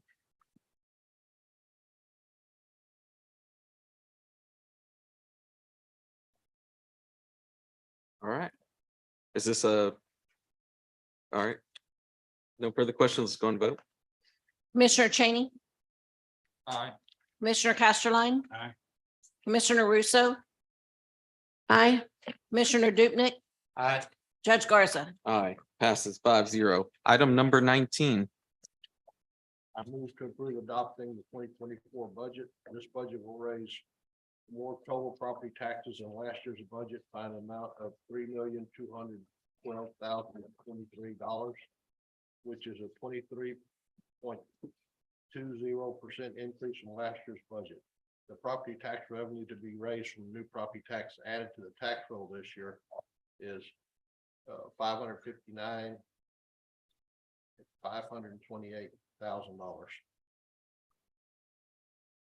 Got a motion? Second. Got a second.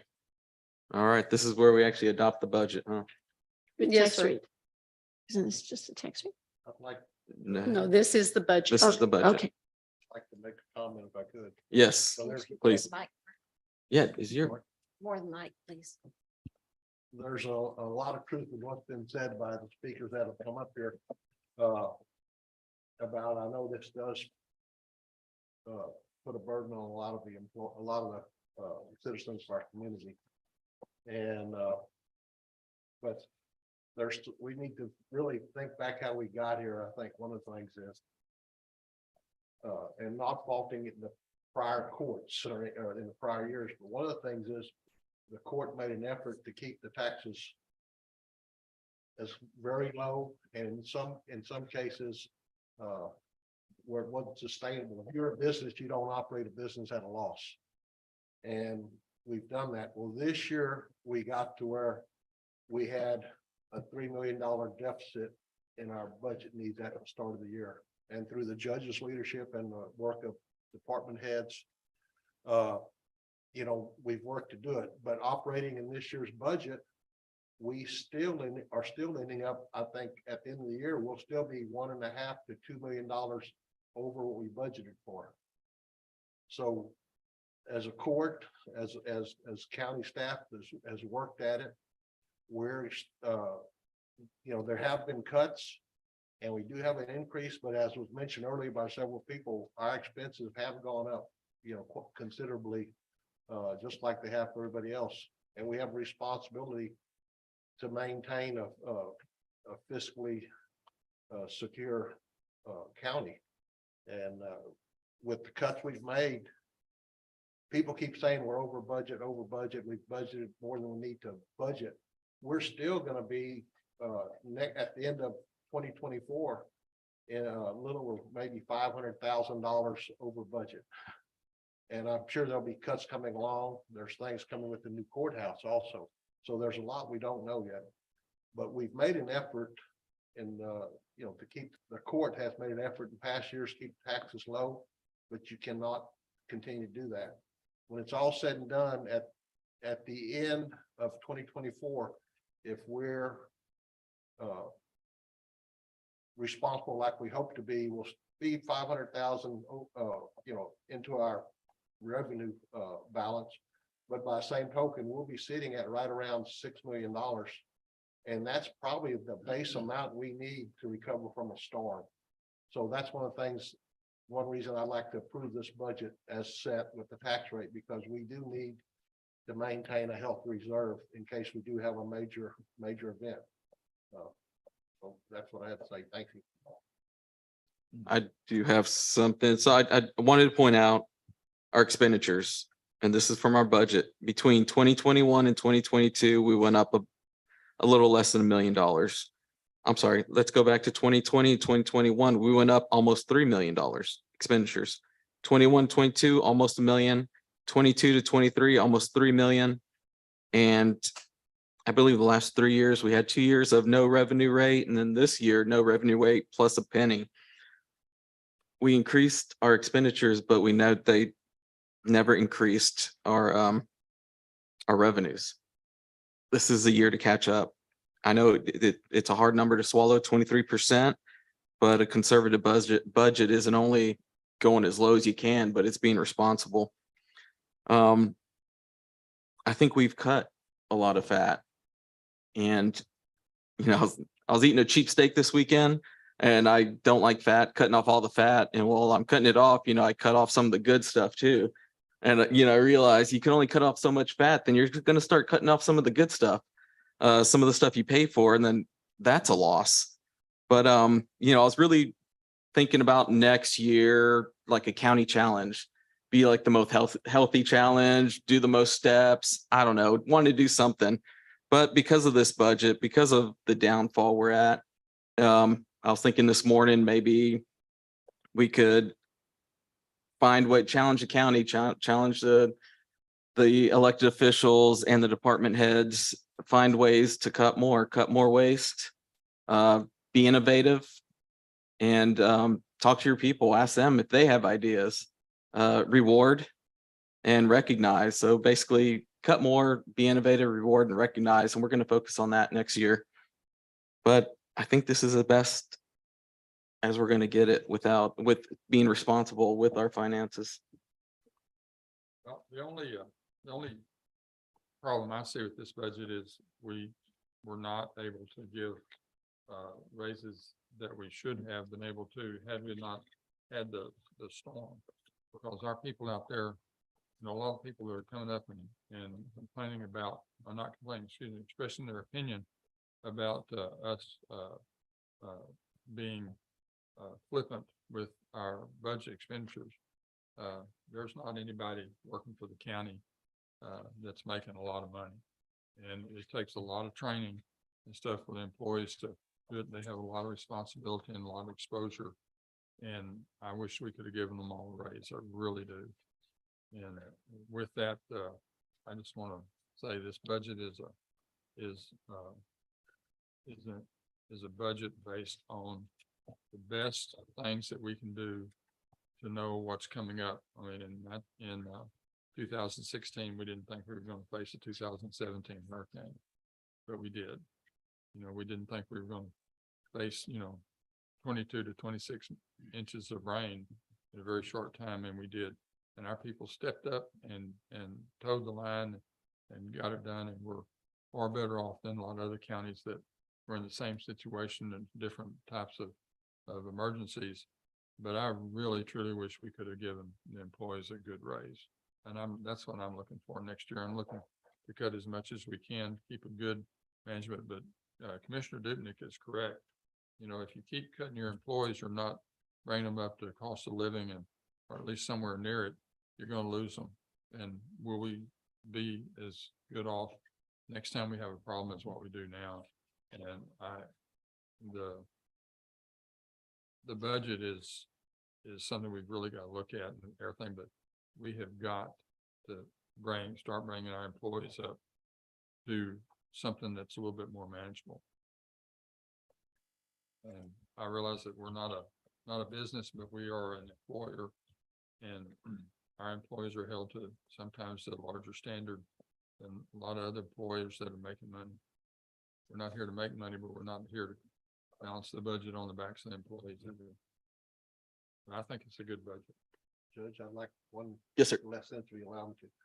A lot of the public doesn't really understand, I think, given the option of the COLA to the elected officials, a lot of our elected officials, and when I say that, when I think of tax offices, clerk offices, everything like that, these elected officials in a lot of counties that I've seen in the past, you've got the elected official who's the tax assessor, or maybe the county clerk, district clerk. They're sitting in the office kind of doing an overview of what's going on. Our county, whether it's by design or because of its size and staffing, you'll see your district clerk in your courtroom several times a week.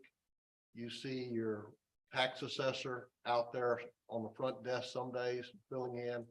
There are different, these are working department heads. And I think and they're elected officials, they're elected by the whole county. I think it should be their option to receive a COLA when the court makes it available. And if that's something, that's between them and their voters. So anyway. Thank you. Any further comments? All right. Commissioner Cheney, Aye. Commissioner Casterline, Aye. Commissioner Russo, Aye. Commissioner Dubnik, Aye. Judge Garza. Aye, passes 5-0. Item number 20. For salaries, expenses.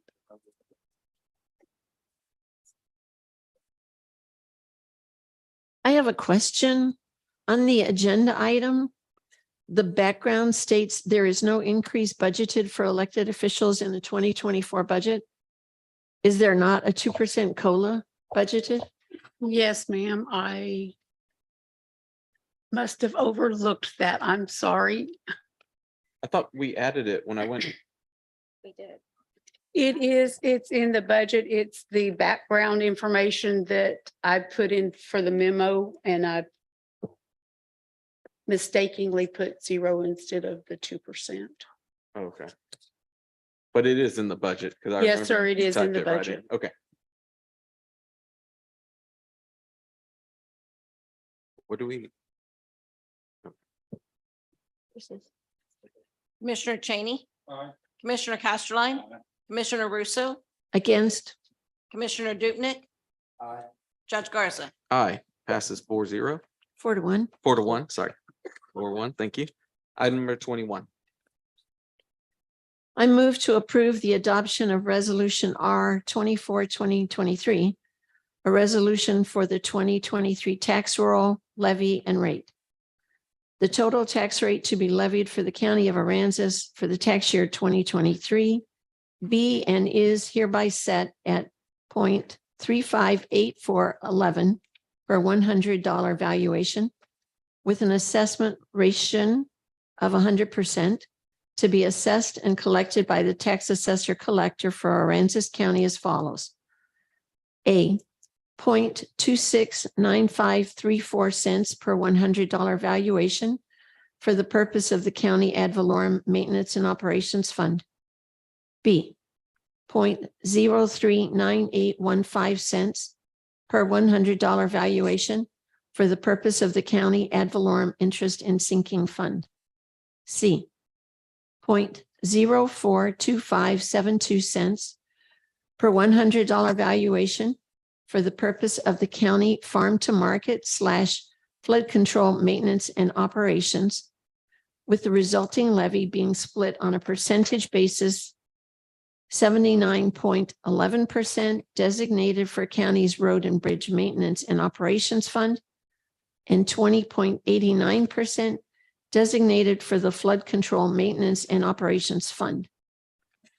D, 0.006490 cents per $100 valuation for the purpose of the county farm to market / flood only interest and sinking fund. Got a motion, got a second? Any discussion? All right. Commissioner Cheney, Aye. Commissioner Casterline, Aye. Commissioner Russo, Aye. Commissioner Dubnik, Aye. Judge Garza. Aye, passes 5-0. Item number 22. Approve adoption 2023 tax roll and levy. Second. Got a motion, got a second? Seems like we just did that, but all right. Commissioner Cheney, Aye. Commissioner Casterline, Aye. Commissioner Russo, Aye. Commissioner Dubnik, Aye. Judge Garza. Aye, passes 5-0. Item number 23. To approve ratifying the property tax increase reflected in the 2024 budget. I'll second that. Got a motion, got a second. Commissioner Cheney. Commissioner Casterline. Commissioner Russo. Aye. Commissioner Dupnick. Judge Garza. Aye, passes 5-0. Item number 24. I move to approve the budget line item transfers for the 2023 budget. Second. Got a motion, got a second, We have none at this time. and we have none. Commissioner Cheney. Commissioner Casterline. Commissioner Russo. Aye. Commissioner Dupnick. Judge Garza. Aye, passes 5-0.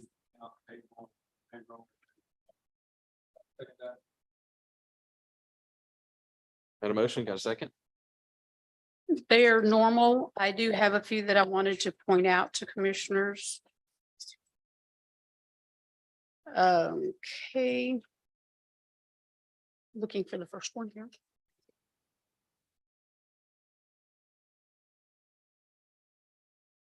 In 430, which is our capital projects fund, we have Mont McDonald for the FEMA grant, which is Cedar Bio, is $14,626.66. PGAL, we have a check for $30,000.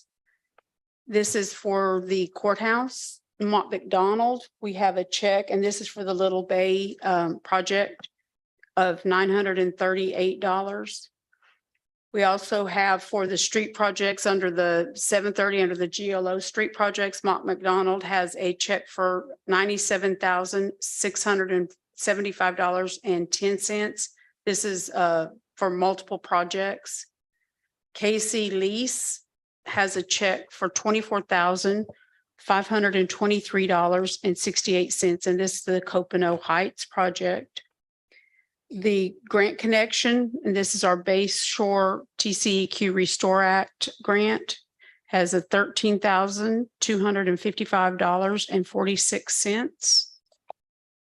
And that was to grant, which grant? was? Grant Connection. Grant Connection. Thank you. Then we have another one for Mont McDonald. This is also for the TCEQ Restore Act grant. They had were behind on some of their billing, so we've got a bill, multiple invoices for them that totaled $8,159. We also have on 431 under the ARPA funds. These are all for the BB, is that what it is?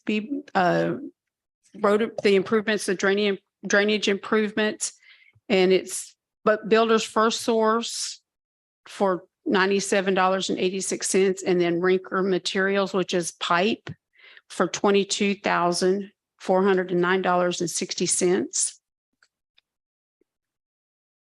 And I believe we have one more. Teal Construction for the courthouse was $1,193,859.20.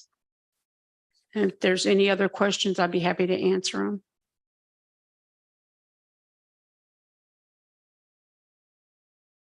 Thank you, Jackie. Thank you. Commissioner Cheney. Commissioner Casterline.